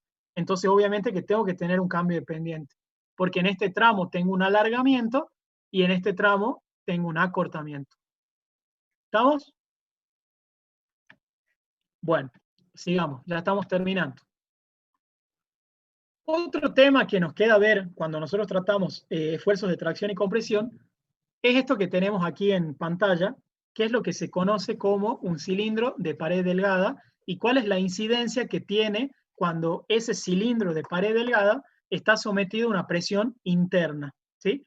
Por ejemplo, les puedo dar un ejemplo, una cañería de gas, ¿sí? Una cañería de gas es un ejemplo de esto, porque el gas genera una presión interna a lo largo de toda la tubería. Entonces, para definir esto, primero tenemos que definir a qué le vamos a llamar cilindro de pared delgada. Ese cilindro, nosotros vamos a decir que es de pared delgada cuando el espesor que tiene la pared del cilindro es pequeño en relación a su radio, ¿sí? Esta relación tiene que ser menor de 1/10. ¿Sí? Si la relación del espesor versus el radio es menor que 1/10, entonces yo ahí puedo decir que el cilindro es considerado de pared delgada. ¿Y qué significa o qué incide cuando yo tengo un cilindro de pared delgada y que está sometido a una presión interna? Y bueno, lo que pasa ahí es que la membrana, digamos, el cilindro, se comporta como una membrana, tiene un comportamiento de membrana. No tiene resistencia a la flexión, o sea, se puede deformar tranquilamente. Y eso genera que el esfuerzo se distribuya de manera uniforme a lo largo de todo este espesor. Entonces nosotros tenemos que estudiar ese esfuerzo. ¿Y por qué acá? Porque el esfuerzo que provoca una presión interna en un cilindro son esfuerzos normales, son esfuerzos de sigmas. Entonces, para encontrar esos esfuerzos sigmas que van a ser perpendiculares siempre al radio, ¿sí? Van a estar dados siempre en en las paredes del cilindro y siempre perpendicular al radio, lo que nosotros tenemos que hacer es un corte para ponerlos en evidencia. Fíjense ustedes que traten de imaginarse el problema.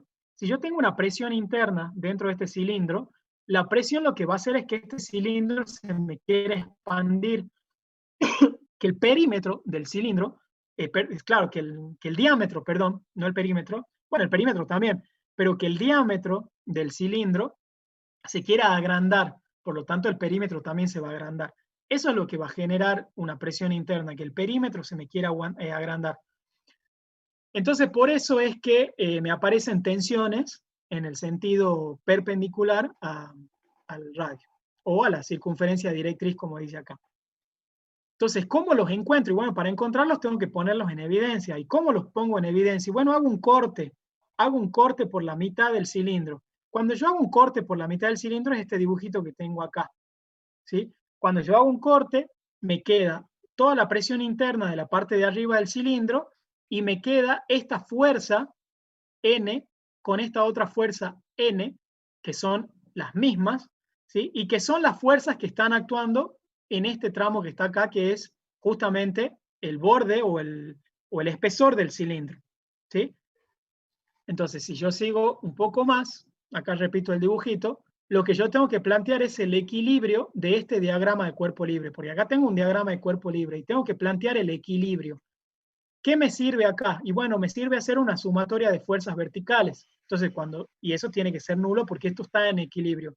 Cuando yo hago una sumatoria de fuerzas verticales, tiene que ser nula, tiene que ser igual a 0. ¿Y qué tengo? Esta fuerza N que va para abajo y esta otra fuerza N que va para abajo y que son iguales, por eso es que tengo menos 2 veces N, más la fuerza resultante de todo este sistema o de toda esta fuerza distribuida que es la presión interna. ¿Sí? Toda esta fuerza distribuida a lo largo de todo este semicírculo o perímetro del cilindro me generan una única fuerza. ¿Y cómo la encuentro esta fuerza? Y bueno, para encontrar esta fuerza tendré que hacer una integral. Y a los efectos de simplificar los cálculos, voy a trabajar con la mitad de este semicírculo, o sea, con un cuarto de círculo. Entonces, si yo tomo un diferencial de S, S es todo el perímetro. Si tomo un diferencial de S, la fuerza que va a estar actuando en ese diferencial va a ser P por diferencial de S, o sea, la presión por diferencial de S, ¿sí? Que es esta fuercita que le estoy señalando ahí. Esta fuerza P por diferencial de S la puedo descomponer a una distancia, digamos, una inclinación alfa, en dos componentes, una componente horizontal y una componente vertical. Esta componente horizontal, ¿con qué se equilibra? Y bueno, se equilibra con la componente horizontal de la otra parte. No me sirve. Y esta componente vertical, ¿con qué se equilibra? Esta es justamente la que se equilibra con esta fuerza N y con esta otra fuerza N. Entonces esta, la fuerza, la componente vertical, que es la que tiene que venir en esta integral. Pero esta es solamente en este pedacito, ¿sí? P por diferencial de S por el seno de alfa es solamente en este pedacito. Por eso es que yo tengo que hacer esta fuerza integrada a lo largo de todo este cuarto de círculo, o sea, entre 0 y pi sobre 2. Por eso es que tengo la integral entre 0 y pi sobre 2. De P por el seno de S por diferencial de S.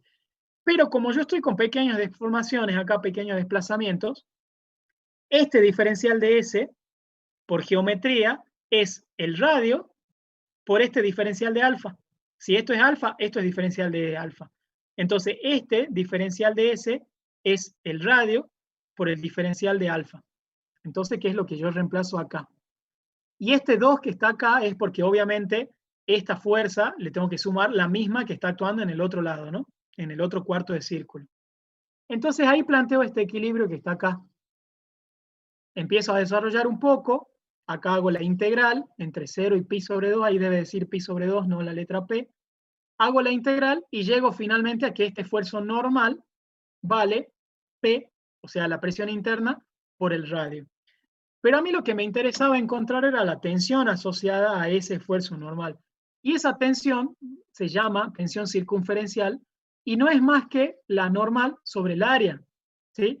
Pero para yo evaluar esta tensión, tengo que evaluar en una porción unitaria del cilindro, ¿sí? Acá que yo tengo esto X3 o este diferencial de X3, lo voy a hacer en una longitud unitaria. Entonces el área sobre el que está actuando esta normal va a ser este espesor que está acá por 1. El espesor por 1 me da esta área, este rectángulo que está marcado acá. Entonces la tensión que está asociada a esta normal va a ser esa normal sobre esa área que es E por 1. Y la misma obviamente está actuando en este otro lado, ¿no? Por esta normal, que son iguales. Por lo tanto, la tensión circunferencial me queda como la presión por el radio, presión por radio sobre el espesor, porque esto es un 1. Presión por radio sobre el espesor. Y la deformación obviamente está a través de la ley de Hooke, presión por radio sobre E por el espesor. Y la deformación, porque hemos dicho que se me deformaba. ¿Y qué es lo que se me deformaba? Debido a esta presión interna, el cilindro intenta agrandar, digamos, su radio, su diámetro y por lo tanto su perímetro. Entonces yo, siguiendo esta ley de deformaciones, puedo encontrar el desplazamiento o la variación del perímetro que tiene el círculo. Y bueno, ¿y cómo? Y bueno, acá tengo la deformación que sufre el cilindro. Si yo lo integro a lo largo de 0 y L, entre 0 y 2pi, o sea, a lo largo de todo el perímetro, si lo llevo todo a las coordenadas a través del perímetro, obtengo cuánto se agranda, digamos, ese perímetro, que es lo que tengo acá. L es el perímetro final, L es el perímetro inicial, y U es lo que se me deformó ese perímetro. Entonces si lo sumo tengo el delta del perímetro. O lo puedo ver también desde el delta del radio, porque en definitiva si cambia el perímetro lo que está cambiando es el radio, que es esto que tengo escrito acá. ¿Cuánto varía el radio del círculo? ¿Sí? Pero este problema no termina aquí, porque esto, hemos dicho que es un ejemplo clásico, es, por ejemplo, una cañería de gas. ¿Sí? Pero ¿qué pasa si yo en vez de tener una cañería de gas, tengo un tanque de gas? Ese tanque ya tiene una longitud finita y el tanque está cerrado en los extremos. Entonces, no tan solo se va a querer agrandar el perímetro, ¿sí? Se va a querer extender ese cilindro, sino que a su vez también se va a querer estirar el cilindro o el tanque. ¿Por qué se va a querer estirar? Porque la presión también va a estar actuando acá y acá. O sea, también va a estirar, va a estar actuando en las paredes, y eso va a provocar que el cilindro se quiera estirar en su sentido longitudinal. Entonces también va a aparecer una nueva tensión, que ya no va a ser una tensión circunferencial, sino va a ser una tensión que se conoce como longitudinal. ¿Y cómo la encuentro? Y bueno, de nuevo tendré que hacer un corte para poner en evidencia esa tensión. Entonces hago un corte acá, un corte en la sección MM, justo donde está la tapa del cilindro. Entonces cuando yo hago un corte, tengo la fuerza y planteo el equilibrio, ¿sí? Lo que yo tengo que hacer es el equilibrio de fuerzas. Entonces tengo la fuerza que la presión interna genera sobre la pared o la tapa del cilindro, y tengo la fuerza que esa tensión está generando a lo largo de todo el espesor de mi tubo. Entonces la fuerza que está acá en color turquesa va a ser la presión por el área sobre la que está actuando, y el área no es más que pi por radio al cuadrado. Entonces la presión por pi por radio al cuadrado es la fuerza que está actuando en la pared del tubo. Y en este lado, la normal, digamos la fuerza que está actuando acá, va a ser la tensión esta, tensión L, tensión longitudinal, que es la que quiero encontrar, perdón, el área, porque es fuerza. Acuérdense que sigma es igual a la normal sobre el área, o la fuerza sobre el área. Entonces la fuerza es la tensión por el área. La tensión es la tensión que quiero encontrar, y el área es el área de todo este anillo que está acá. Y si ustedes se fijan en alguna tabla de propiedades geométricas, el área de un anillo o de una sección tiene esta expresión, 2pi por r, que no es más que el perímetro, por el espesor. Entonces, cuando yo hago la sumatoria de fuerzas para plantear el equilibrio en esta sección que yo hice el corte, la fuerza sobre la pared del cilindro tiene que ser igual, sobre la tapa, perdón, del cilindro, tiene que ser igual a la fuerza sobre la pared. Entonces, al hacer esta igualdad, se me anulan varias cuestiones como pi, como el radio, y me queda esta expresión que está acá, que es sigma L, ahí dice sigma L, no sigma 1, no se confundan, igual a la presión por R sobre 2E. Si la comparamos con la de recién, que era la tensión circunferencial, fíjense que es la misma pero sobre 2, o sea, es la mitad de la tensión circunferencial. Por lo tanto, si yo tengo un cilindro de pared delgada y analizo un punto cualquiera de cualquier parte del cilindro, de cualquier sección del cilindro, debido a esta presión interna, siempre voy a tener un estado como el que tengo indicado en la figura, ¿sí? Esto es un estado que se conoce como biaxial porque tengo tensiones en dos ejes, en los dos ejes principales. Son dos ejes que son ortogonales, por lo tanto, este tensor de tensiones asociado a este estado de tensión es como está escrito ahí, donde tengo sigma 1 que coincide con el sigma L y sigma 2 que coincide con el sigma C. Y esas son ya las tensiones principales porque no tengo asociadas ninguna tensión tangencial, ¿sí? Son las tensiones máximas que van a estar actuando en ese cilindro. Conclusión, siempre que yo tenga un cilindro de pared delgada que esté sometido a una presión interna, me va a aparecer una presión que es conocida como, una tensión, perdón, que se conoce como sigma circunferencial y que es producto a ese agrandamiento del perímetro que quiere tener el cilindro, o que tiene en realidad el cilindro, debido a la presión. Y si a su vez ese cilindro es un cilindro que tiene una dimensión finita y que está cerrado, también me va a aparecer otra tensión que es una tensión longitudinal a lo largo del eje del cilindro, que es producto de ese intento de estirarse que tiene el cilindro por la presión que está haciendo sobre las paredes del cilindro. ¿Vamos? Esto, les repito, lo vemos acá porque obviamente una presión interna me genera tensiones provocadas por esfuerzos normales sobre las paredes del cilindro y son tensiones de tracción. Las dos son tensiones de tracción. Obviamente nunca podría tener presiones de compresión, salvo que la presión sea un vacío, salvo que haga el vacío. Pero bueno, no sería el caso. Estamos siempre voy a tener tensiones de tracción en este caso. Y por último, para terminar ya, vamos a ver qué es lo que ¿Profe? pasa. Sí. ¿En ese caso no hay un desplazamiento térmico también? ¿O tiene que ser No, una acá presión muy nada. alta? O sea, acá solamente estamos viendo lo que genera una presión interna. Si además vos tenés un desplazamiento por temperatura, y bueno, se lo tendrás que sumar, te aparecerá otro estado tensional acá que le tendrás que sumar a estas tensiones que ya tenés por la presión. Por eso es lo que te digo. Nosotros siempre vamos a tener por válido el principio de superposición. Si a este problema además te dicen que hay un cambio de temperatura, y bueno, a todo esto que hemos hecho le tenés que sumar las tensiones que te aparecen por el cambio de temperatura. ¿Vamos? Tenés Sí, que ir profe. superponiendo los efectos.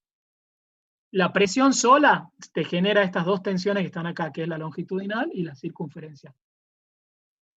Bueno, y finalmente vamos a ver qué es lo que pasa cuando yo quiero ir un poco más allá del comportamiento lineal de las estructuras. Porque hemos dicho siempre que una de las hipótesis era que todos los materiales, que el material con el que nosotros trabajamos, tiene un comportamiento lineal, elástico y lineal. Por lo tanto, era siempre válida la ley de Hooke. Pero ¿qué pasa? Eso tiene muchas limitaciones en cuanto al comportamiento real de las estructuras, porque obviamente ningún material tiene un comportamiento, o sea, todos los materiales tienen un cierto comportamiento elástico, pero obviamente llega un punto donde ya deja de ser el comportamiento elástico. Entonces, ¿qué es lo que pasa después? Entonces, es complicado estudiar qué es lo que pasa después, cuando ya empieza el comportamiento no lineal. Es bastante complicado. Pero, encontrar alguna forma simplificada de estudiarlo es mucho mejor que sencillamente atarse a la clásica ley de Hooke. Entonces hay muchas leyes que representan el comportamiento después de la parte o del umbral, digamos, de la tensión, del comportamiento elástico lineal. Hay muchas leyes, pero nosotros acá solamente vamos a estudiar una sola, que es la más sencilla y que, como le digo, es muy, muy sencilla, pero es mucho mejor que sencillamente, digamos, asumir que el comportamiento del material es siempre elástico y lineal y que siempre vale la ley de Hooke. Ese comportamiento, esa ley que nosotros vamos a utilizar, se conoce como comportamiento elastoplástico perfecto. ¿Sí? ¿Qué significa? Yo acá tengo un estado, un diagrama de tensión, de formación, ¿sí? Donde tengo marcado la tensión umbral, que es sigma Y, que es la tensión de fluencia, que le habían dicho. Y era por yield, es la Y de yield, de umbral. Entonces, hasta la tensión de fluencia, el comportamiento del material es elástico lineal y es este valor, esta recta que tengo acá, hasta este valor de sigma de fluencia. Ese valor de sigma de fluencia obviamente tiene asociado una deformación de fluencia. Y en este comportamiento elástico y lineal tengo una pendiente que lo que me indica esa pendiente es la rigidez. Y en este espacio que tengo acá, en este tramo, es válida la ley de Hooke porque sigma es proporcional a epsilon a través de L. ¿No? ¿Qué pasa más allá de la tensión de fluencia? Bueno, lo que dice que el comportamiento de un material elastoplástico perfecto es que más allá de la tensión de fluencia, el material deja de tomar tensión, mantiene constante su tensión de fluencia, pero se sigue deformando, ¿sí? Hasta que finalmente se rompe por la deformación, pero se sigue deformando. O sea, la tensión de fluencia, se mantiene constante y es la tensión de fluencia porque el material no puede tomar una tensión mayor que la de fluencia, pero sin embargo, si la carga sigue aumentando, la deformación también sigue aumentando. ¿Vamos? Sigue aumentando y se mantiene constante. La tensión se mantiene constante, sigue aumentando la deformación. Entonces, ¿qué es lo que pasa en este tipo de materiales? Y bueno, a nivel tensional, para todo epsilon que es menor que el epsilon de fluencia, ¿sí? Es válida la ley de Hooke, tensión es igual a E por epsilon. ¿No? Y para todo epsilon que es mayor que la epsilon de fluencia, ya no es válida la ley de Hooke, sino que la tensión es siempre constante y vale sigma de fluencia. ¿Sí? ¿Qué pasa a nivel de las deformaciones? Y bueno, al nivel de las deformaciones, para todo epsilon menor que el epsilon de fluencia, el epsilon es un epsilon elástico. ¿Sí? ¿Y cómo lo calculo? Y bueno, sencillamente con la ley de Hooke. Para cualquier valor de la tensión puedo calcular el epsilon. Y siempre va a ser un epsilon elástico porque estoy en el campo elástico. ¿Y qué pasa con el epsilon más allá del campo elástico? O sea, cuando el epsilon es mayor al epsilon de fluencia. Y bueno, el epsilon va a ser el epsilon elástico, que es este valor de acá, ¿sí? Que es el epsilon I, más un epsilon plástico. O sea, siempre voy a tener deformaciones plásticas. Acuérdense que las deformaciones plásticas eran esas deformaciones que ya no se recuperan. Es decir, si yo este diagrama surge de un ensayo donde yo voy aumentando la carga, si yo voy aumentando la carga y estoy acá y suelto la carga, o sea, descargo el elemento recupera su forma original. No queda con deformaciones permanentes, porque todas las deformaciones que ha sufrido han sido deformaciones elásticas. Pero cuando ya está en el campo anelástico y yo suelto o lo libero al material o al elemento, el elemento recupera un poco su forma, ¿sí? Pero ya queda con deformaciones permanentes. La forma, lo que recupera es toda la parte elástica, ¿sí? Pero lo que ya queda permanente es lo que se conoce como deformación plástica y es esta deformación que tengo acá. ¿Sí? Y por lo tanto, así como estudio las tensiones y las deformaciones, también puedo estudiar los esfuerzos normales, porque el esfuerzo normal, por la ecuación de compatibilidad, recuerden, era la integral a lo largo del área de sigma por el diferencial de área. Para todos los epsilon que son menores que los epsilon de fluencia, o sea, en la parte elástica, la normal es sencillamente esta expresión que está acá, E por A sobre delta, por U sobre L, ¿sí? Que era sigma por el área. Y para todos los epsilon que son mayores que los de fluencia, o sea, cuando estoy en esta zona, esta expresión ya toma este valor. ¿Por qué? Porque cuando ya estoy de acá para allá, todas las tensiones ya no varían, ¿sí? Ya no varían, son constantes y valen siempre sigma Y, o sea, sigma de fluencia.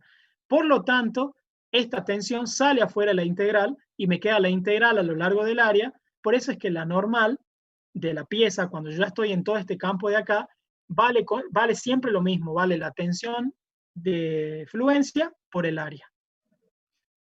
Eso es lo que pasa a nivel tensional, a nivel deformacional y con los esfuerzos cuando yo tengo un material que está con un comportamiento ya no solamente elástico y lineal, sino que con un comportamiento que cumple con una ley elastoplástica perfecta. Ahora vamos a ver un ejemplo, ¿sí? Y para ese ejemplo vamos a plantear esta ecuación, este sistema de barras que tengo acá en la diapositiva. Ese sistema de barras son 3 barras que están articuladas, una en el techo, digamos, arriba, y las 3 barras están articuladas entre sí en el punto C. Y además, en ese punto C tengo aplicado una fuerza F para abajo. Entonces, ¿qué es lo que me dice el problema? Me dice que la barra 2 tiene un comportamiento elastoplástico perfecto cuando alcanza su tensión de fluencia. Y las otras 2 barras, que es la 1 y la 3, me dice que siempre tienen un comportamiento elástico durante todo el proceso de carga. O sea, es solamente la barra 2 la que sufre, o la que cambia, digamos, su comportamiento, que es un comportamiento elastoplástico perfecto. Entonces me pide que dibuje yo la respuesta elastoplástica en función de la carga, esta que está acá, que va desde 0 hasta un valor cualquiera, versus el desplazamiento en el punto este C que está acá, ¿sí? Y me dice además que considere que las propiedades elásticas y las secciones de todas las barras son iguales. Eso significa que el A1, A2, A3 son iguales, que el E, o sea, el módulo elástico E1, E2 y E3 también son iguales. Entonces, ¿cómo empiezo yo a plantear este problema? Primero tengo que plantear toda la parte elástica del problema. ¿Por qué? Porque yo necesito saber cuánto valen los esfuerzos normales en cada una de estas barras. ¿Para qué?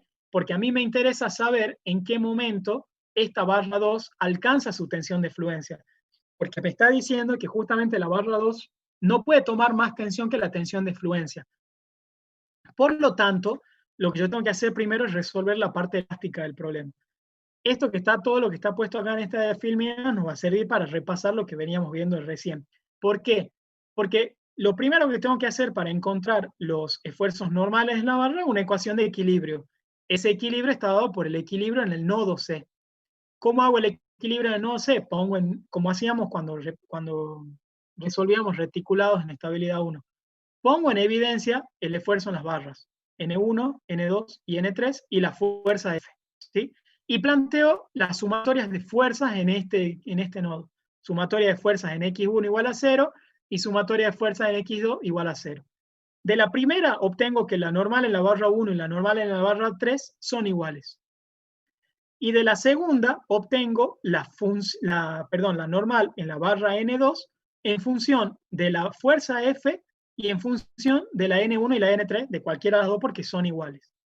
Y no tengo más fuerzas, más ecuaciones para trabajar acá, porque ya no tengo más, porque cualquier otra ecuación que plantee ya es linealmente dependiente a estas, pero el problema no está resuelto, porque tengo 3 incógnitas, tengo N1, tengo N2 y N3. Que N1 y N3 son iguales, sí, está bien, pero sigo teniendo la incógnita, porque con estas 2 ecuaciones no lo puedo resolver el problema, porque todavía no estoy sabiendo cuánto están valiendo.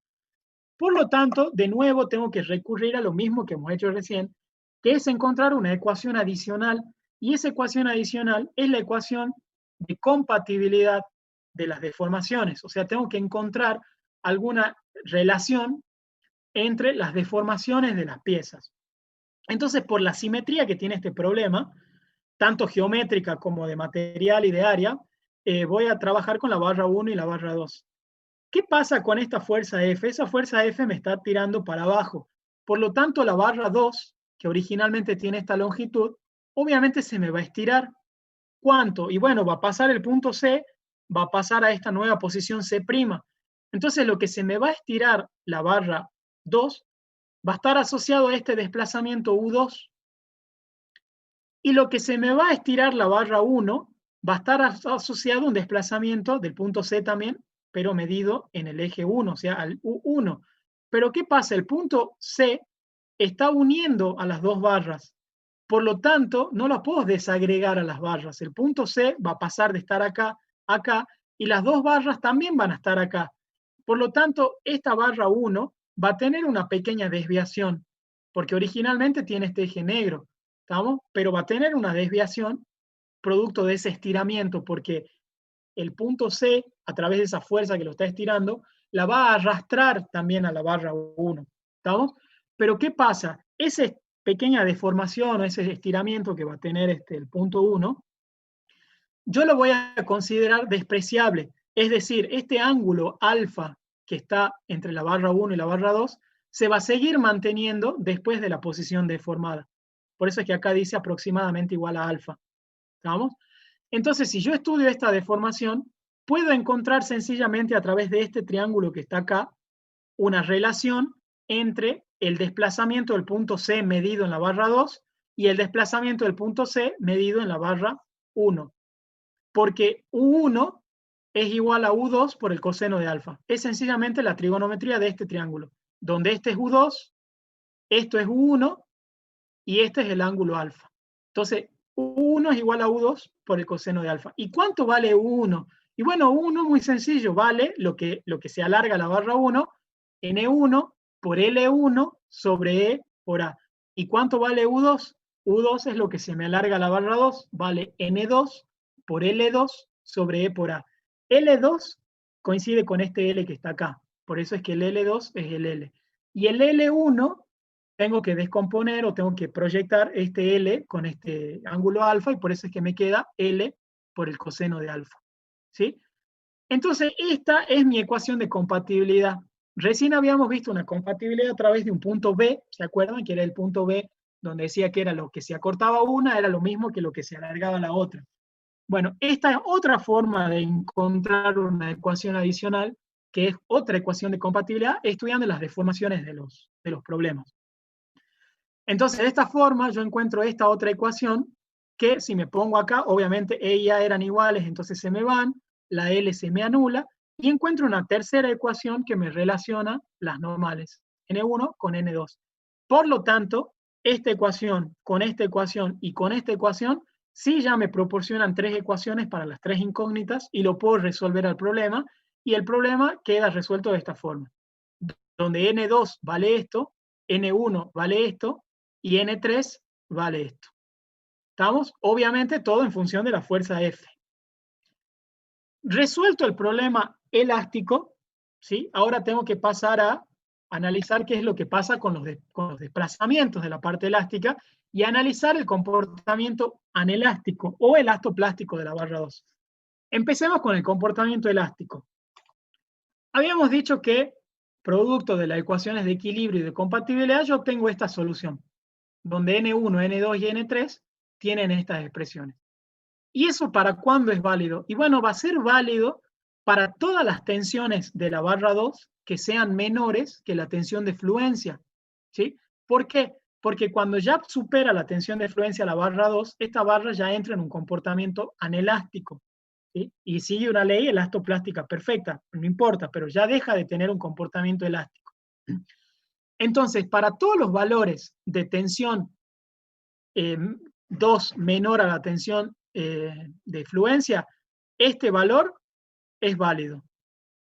¿Sí? El N2, o sea, la tensión 2 en la barra 2 es N2 sobre A, y N2 es F sobre 2 veces el coseno al cubo de alfa más 1, por lo tanto, me queda el valor de la tensión 2. ¿Sí? ¿Y cómo calculo entonces el desplazamiento? Y bueno, el desplazamiento del punto C, y bueno, acuérdense que recién habíamos visto que el desplazamiento del punto C coincidía con el desplazamiento de la barra 2 o con la proyección de este pedacito de la barra 1, cualquiera de los dos. O sea, este valor y este valor, los dos me dan el desplazamiento del punto C. Entonces yo obviamente voy al más fácil, directamente digo que el desplazamiento del punto C va a valer N2 por L2 sobre E por A. O lo que es lo mismo esto que está acá. Esto que está acá, si lo veo a través de la rigidez, fíjense que acuérdense que si yo este L lo pasaba dividiendo para acá, tengo esto que es el módulo de rigidez del sistema, elástico, ¿sí? Siempre elástico, porque acuérdense que acá estoy analizando el comportamiento elástico. ¿Y esto es válido hasta cuándo? Bueno, acá está escrito, siempre que la tensión 2 no supere la tensión de fluencia del material. ¿Sí? Ahí termina el comportamiento elástico. ¿Sí? ¿Qué pasa entonces cuando ya la tensión 2 supera a la tensión de fluencia? ¿Qué es lo que pasa? Y bueno, cuando ya supera a la tensión de fluencia, la normal que tiene la barra 2 ya deja de ser esta, ya no es más esta, porque la carga va a seguir aumentando, ¿sí? Pero la tensión ya no puede ser esta porque la tensión ya ha superado la tensión de fluencia. Por lo tanto, como hemos visto acá, en este ejemplo de acá, La normal, cuando la tensión ya superó la tensión de fluencia, es una constante que vale tensión de fluencia por área. Entonces, la normal en la barra 2, a partir de este momento, vas a ser constante y vale tensión de fluencia por el área. ¿Y cuál es la fuerza que hace que la normal llegue a la normal de fluencia? Y bueno, es muy sencillo, la puedo despejar de acá, o de acá la puedo despejar. Porque yo acá tengo la normal en función de la fuerza, ¿sí? Cuando esta normal sea la normal de fluencia, esta fuerza va a ser la fuerza de fluencia, que es lo que tengo marcado acá, ¿sí? La despejo, 2 coseno de cubo de alfa más 1 pasa multiplicando, entonces esa fuerza la voy a llamar fuerza de fluencia y es la fuerza que va a hacer que la barra 2 entre en fluencia. Y en el momento en que la barra 2 entre en fluencia, la normal va a ser constante y va a ser siempre sigma de fluencia por el área. ¿Y qué pasa con las otras 2 barras? Y bueno, las otras 2 barras no tienen ninguna modificación, porque las otras 2 barras hemos dicho que hemos dicho que mantenían el comportamiento elástico y lineal. La normal 1 seguía siendo igual a la normal 2, esta ecuación de equilibrio se seguía manteniendo, pero con la diferencia que esta ecuación de equilibrio, que estaba en función de la normal 2, ahora esta normal 2 ya deja de ser una normal que va variando junto con la carga, sino que pasa a ser una normal que es constante, que es esta que está acá, porque la barra 2 ya está en fluencia. ¿Estamos? Entonces, una vez que ya la barra 2 ha superado la tensión de fluencia, las tensiones normales, los esfuerzos normales en la barra 1 y 2 siguen creciendo, porque la fuerza F sigue aumentando. Pero lo que ya no sigue creciendo es la normal en la barra 2. Por lo tanto, sí. Sí, tengo una pregunta. Sí. Aquí cuando estamos hablando de la fuerza de fluencia, Sí, sí, cuando ya vemos que acá. ya pasamos en el comportamiento elastoplástico, sí, Sí, F. usted dice que la podemos calcular despejando de cualquiera de la ecuación de arriba. De acá, exactamente. Claro, bien, Porque pero Porque si esto yo es válido hasta que llega el momento ese, o sea, hasta la igualdad, ¿me entendés? Entonces usamos Claro, la igualdad para calcular. Sí. el problema, ¿Sí? mi pregunta es, supongamos que tengamos una fuerza de 500 newton, por así decirlo, Sí. hasta que el ejercicio empiece con la fuerza, porque ese tiene que ser dato, y yo vaya a calcular la fuerza de fluencia, ¿no va a ser la misma? Perdón, ¿me repetís la pregunta? Pues no te la entiendo. Claro, o sea, póngale que el ejercicio tenía datos numéricos y la fuerza era Sí, 500 newton. suponete, sí. Y bien, cuando yo empiezo el ejercicio, voy a encontrar el normal 2 en función de esta fuerza. Sí, Bien, cuando pase a ser el comportamiento elastoplástico y necesite sí, trabajar con la fuerza constante, la sí. fuerza de fluencia va a ser la misma, digamos. No, no va a ser la misma, porque si vos arrancás con una fuerza de 500, lo que pasa es que este tipo de problemas, cuando te pide dibujar la respuesta elastoplástica, lo que uno tiene que dibujar es un diagrama, que es este diagrama que está en la diapositiva ahora, que es un diagrama fuerza-desplazamiento, donde yo tengo que hacer el estudio desde que la fuerza vale 0 hasta la fuerza, hasta el final, digamos, hasta que se me rompa la estructura completa. Entonces, Claro. en este tipo de problemas, por lo general no vas a empezar con una fuerza igual a tanto. Y en el caso de que vos lo hagas, en el caso de que vos empieces con una fuerza igual a 500, como vos me decís, lo primero que vos tenés que hacer es encontrar cuál es la fuerza para la cual la barra 2 entra en fluencia. Entonces, ¿qué pasa? Si vos haces saldría de acá, digamos. Si Claro. vos haces ese cálculo y resulta ser que la fuerza para la que la barra 2 empieza en fluencia te da 300, ¿qué significa? Que en el estado inicial con el que vos arrancaste, la barra 2 ya está en fluencia. ¿Me entendés? Bien. Entonces que la barra 2 ya de entrada no está actuando en el periodo elástico. ¿Me entendés? Ajá, Ahora, perfecto. si la barra 2, si vos calculás eso y la fuerza que vos originalmente la tenés en 500, si la fuerza de fluencia para la barra 2 te da 750, entonces entre la fuerza que vale 500 y los 750, la barra 2 va a seguir teniendo un comportamiento elástico y lineal. Y cuando supere esos 750, a partir de ahí toma este valor el esfuerzo normal. Bien. ¿Me entendés? Entonces, Sí, si vos empezás ya con un valor, el primer análisis que tenés que hacer es estudiar si es que alguna de las barras ya está en fluencia o no. Eso es lo primero que tendrías que hacer. ¿Vamos? Bien. Bueno. Entonces, cuando yo sigo acá estudiando, yo ya encontré de nuevo mis normales en esta nueva situación, digamos, donde la normal 2 no varía, se mantiene constante porque es la normal máxima, que es la de fluencia, pero la normal 1 y la normal 3 sí ya aumentan porque la fuerza puede seguir aumentando. ¿Estamos? Entonces, lo que me falta encontrar ahora es la deformación del punto C en esta posición. ¿Por qué? Porque en el desplazamiento, en la ley de elastoplástica perfecta, hemos dicho que si bien el material ya no sigue tomando tensión, la deformación sí sigue aumentando. ¿Eso qué significa? Que la barra 2, a pesar de que no sigue aumentando su tensión, sí se sigue deformando, sí se sigue estirando. Entonces yo tengo que encontrar cuánto más se me estira. Pero como la barra 2 ya no está en la zona elástica, ya deja de ser válido esta expresión que está acá. Esto ya deja de ser válido. Entonces, el pedacito del delta este de desplazamiento que me siguió deformando en la barra, ya no lo puedo estudiar en la barra 2, sino que lo tengo que estudiar sí o sí, o en la barra 1 o en la barra 3, que son iguales. ¿Estamos? Por eso es que acá, en la parte anelástica ya de la barra 2, el comportamiento, perdón, el desplazamiento del punto C es lo que ya se me había deformado, ¿sí? Más el delta de deformación que ha tenido la barra 1. Entonces, reemplazando acá el delta de deformación de la barra 1, yo obtengo el nuevo desplazamiento, ¿sí? De la barra, o del punto C, perdón. Y de este nuevo desplazamiento, que es esto que está acá, obtengo mi nueva rigidez en el sistema, que obviamente que la rigidez ha cambiado. ¿Por qué ha cambiado? Porque al principio yo tenía 3 barras para soportar la fuerza F. Ahora ya no tengo 3 barras. Ahora tengo solamente 2 barras para soportar la fuerza F. Por lo tanto, cuando yo grafique mi diagrama fuerza, desplazamiento, el primer punto va a estar dado por la fuerza de fluencia con la deformación de fluencia, ¿sí? Que es esto que está acá. Y obviamente la pendiente de este diagrama es la rigidez elástica del sistema original. Una vez que ya pasa la fuerza de fluencia, que es este punto, ¿sí? Ya sigue el problema con esta otra pendiente, que cae la pendiente. ¿Por qué cae la pendiente? Porque el sistema pierde rigidez. ¿Y por qué pierde rigidez el sistema? Porque la fuerza, la barra 2 ya no me sirve para nada.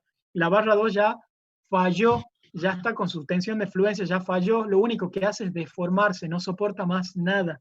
Por eso es que cambia la rigidez de mi problema. Y esto que está acá, que se llama diagrama P-delta, lo van a conocer, lo van a ver más adelante en otras materias, es el diagrama tensión, desplazamiento, y sirve, en estos momentos no tiene mucha utilidad, ¿no? En esta materia, pero cuando lleguen a materias más avanzadas, puntualmente hormigón armado 2, van a ver mucho estos diagramas P-delta cuando estudien el comportamiento sísmico, de estructuras ante sismos. Ahí se trabaja mucho con el diagrama P-delta. Por ahora, ustedes tienen que entender que el diagrama P-delta o fuerza desplazamiento, lo que hace es justamente eso, ir midiendo la rigidez que tiene la estructura en función a si es que una material o una pieza de la estructura completa ha llegado o no a su límite elástico. ¿Estamos? Bueno, y eso es todo lo que es la teoría de tracción y compresión. Si se fijan después en el cronograma, de teoría solamente tenemos la clase de hoy. Es la única que hay para ver. Hay una pregunta que recién veo ahí en el desplazamiento aparece U2, 2P. Bueno, no sé a qué te referirías.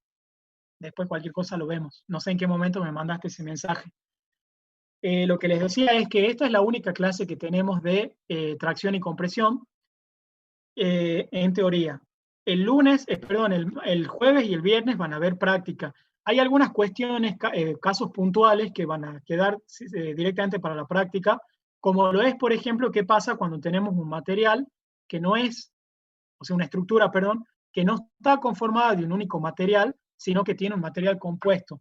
Como por ejemplo el hormigón armado, ¿sí? ¿Cómo resolvemos ese problema? Eso lo van a ver en la práctica, pero todo lo que es teoría termina hoy.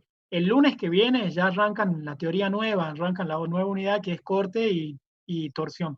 Así que bueno, si tienen alguna duda, aprovechen las clases de consulta. Recuerden que los miércoles la doctora tiene clase de consulta mañana, o sea, mañana a las 8:30 tiene clase de consulta. Si quieren, ahora pueden. La diapositiva ya estaba subida desde anoche, así que ahora la pueden ver, la pueden digerir, la pueden repasar. Y si tienen alguna duda, la pueden preguntar ahora, o si no, mañana en la clase de consulta o el jueves en la clase práctica. Yo ahora les voy a pedir, por favor, recuerden de poner bien sus nombres y sus apellidos en los nombres, porque yo después lo guardo como registro de asistencia. Algunos han preguntado, ¿es obligatoria la asistencia? No, no es obligatoria, pero yo sí siempre llevo un registro de asistencias de mis clases. Así que ustedes, por favor, pongan sus nombres y apellidos, así yo después los registro. Y no es obligatoria, les repito, no van a quedar libres por faltas. Por lo menos en las clases teóricas, ¿no? Sí, en las clases prácticas. Así que bueno, ¿alguna duda, chicos? Profe, Sí, a mí me quedó una duda por lo que preguntó justo el otro compañero. bien. En el ¿En qué ejercicio ese, diapositivo? no, en el ejercicio en el que él nos daba, por ejemplo, que empezaba con el dato de la fuerza, ¿verdad? Que decía los Sí. 500 newton y eso. Acá, sí.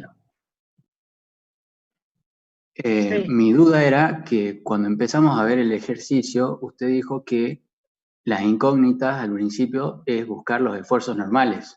Claro. Sí. Y, o sea, Bueno. yo suponía que la fuerza ya la dan entonces. Claro, lo que pasa es que acá en realidad, porque justo en este problema te pide la respuesta elastoplástica F y UC, entonces eso significa que vos tenés que encontrar, todo esto es válido para cualquier tipo de fuerza. O sea, uno descarta de un principio de que la fuerza es un dato, que la fuerza es dada, ¿me entendés? O sea, si bien vos no la tenés numéricamente, pero no la consideras una incógnita, no es una incógnita. ¿Me entendés? O sea, si bien no la tenés numéricamente, no la consideras una incógnita, pues no es una incógnita. Porque se supone que todo esto que nosotros hemos hecho es válido para una fuerza que va desde cero hasta cualquiera. Digamos, hasta la fuerza que hace que se me destruya la estructura completa. No es incógnita la fuerza.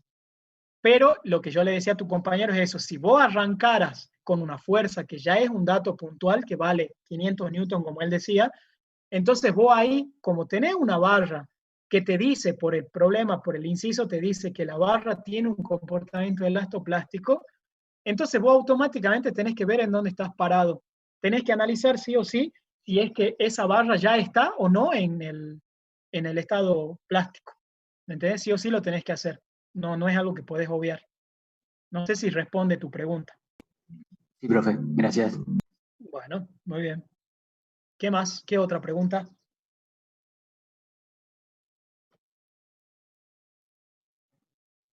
Bueno, si no hay otra pregunta, recuerden las clases de consulta de mañana. Mi clase de consulta los lunes a las 9. Chicos, han tenido, la semana pasada sí han tenido clase, ¿no? Jueves y viernes han tenido clase los 2 días.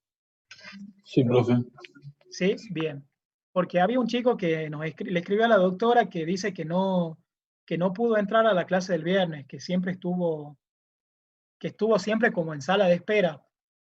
Yo decía que aparentemente debe haber entrado con alguno de las invitaciones de Zoom que no era la de ese día. Pero bueno, si tuvieron clases, entonces nos quedamos tranquilos. Bueno, chicos, eso sería todo. ¿A quién? Ahí Pero está, sí Gabriela cambiaron, dice digamos, el no profe pudo. envió un correo. Sí, profe, Envió un creo correo. que el O sea, viernes cambió el ID. sí, porque no nos aceptaban en la sala de la que había dado la facultad, entonces lo hizo él uno propio. Capaz que no. Perfecto. Bueno, pero me imagino, fíjense entonces siempre, si nosotros no, las clases de los lunes y los martes, le aclaro ya, nunca vamos a tener problema porque nosotros no usamos la cuenta de la facultad.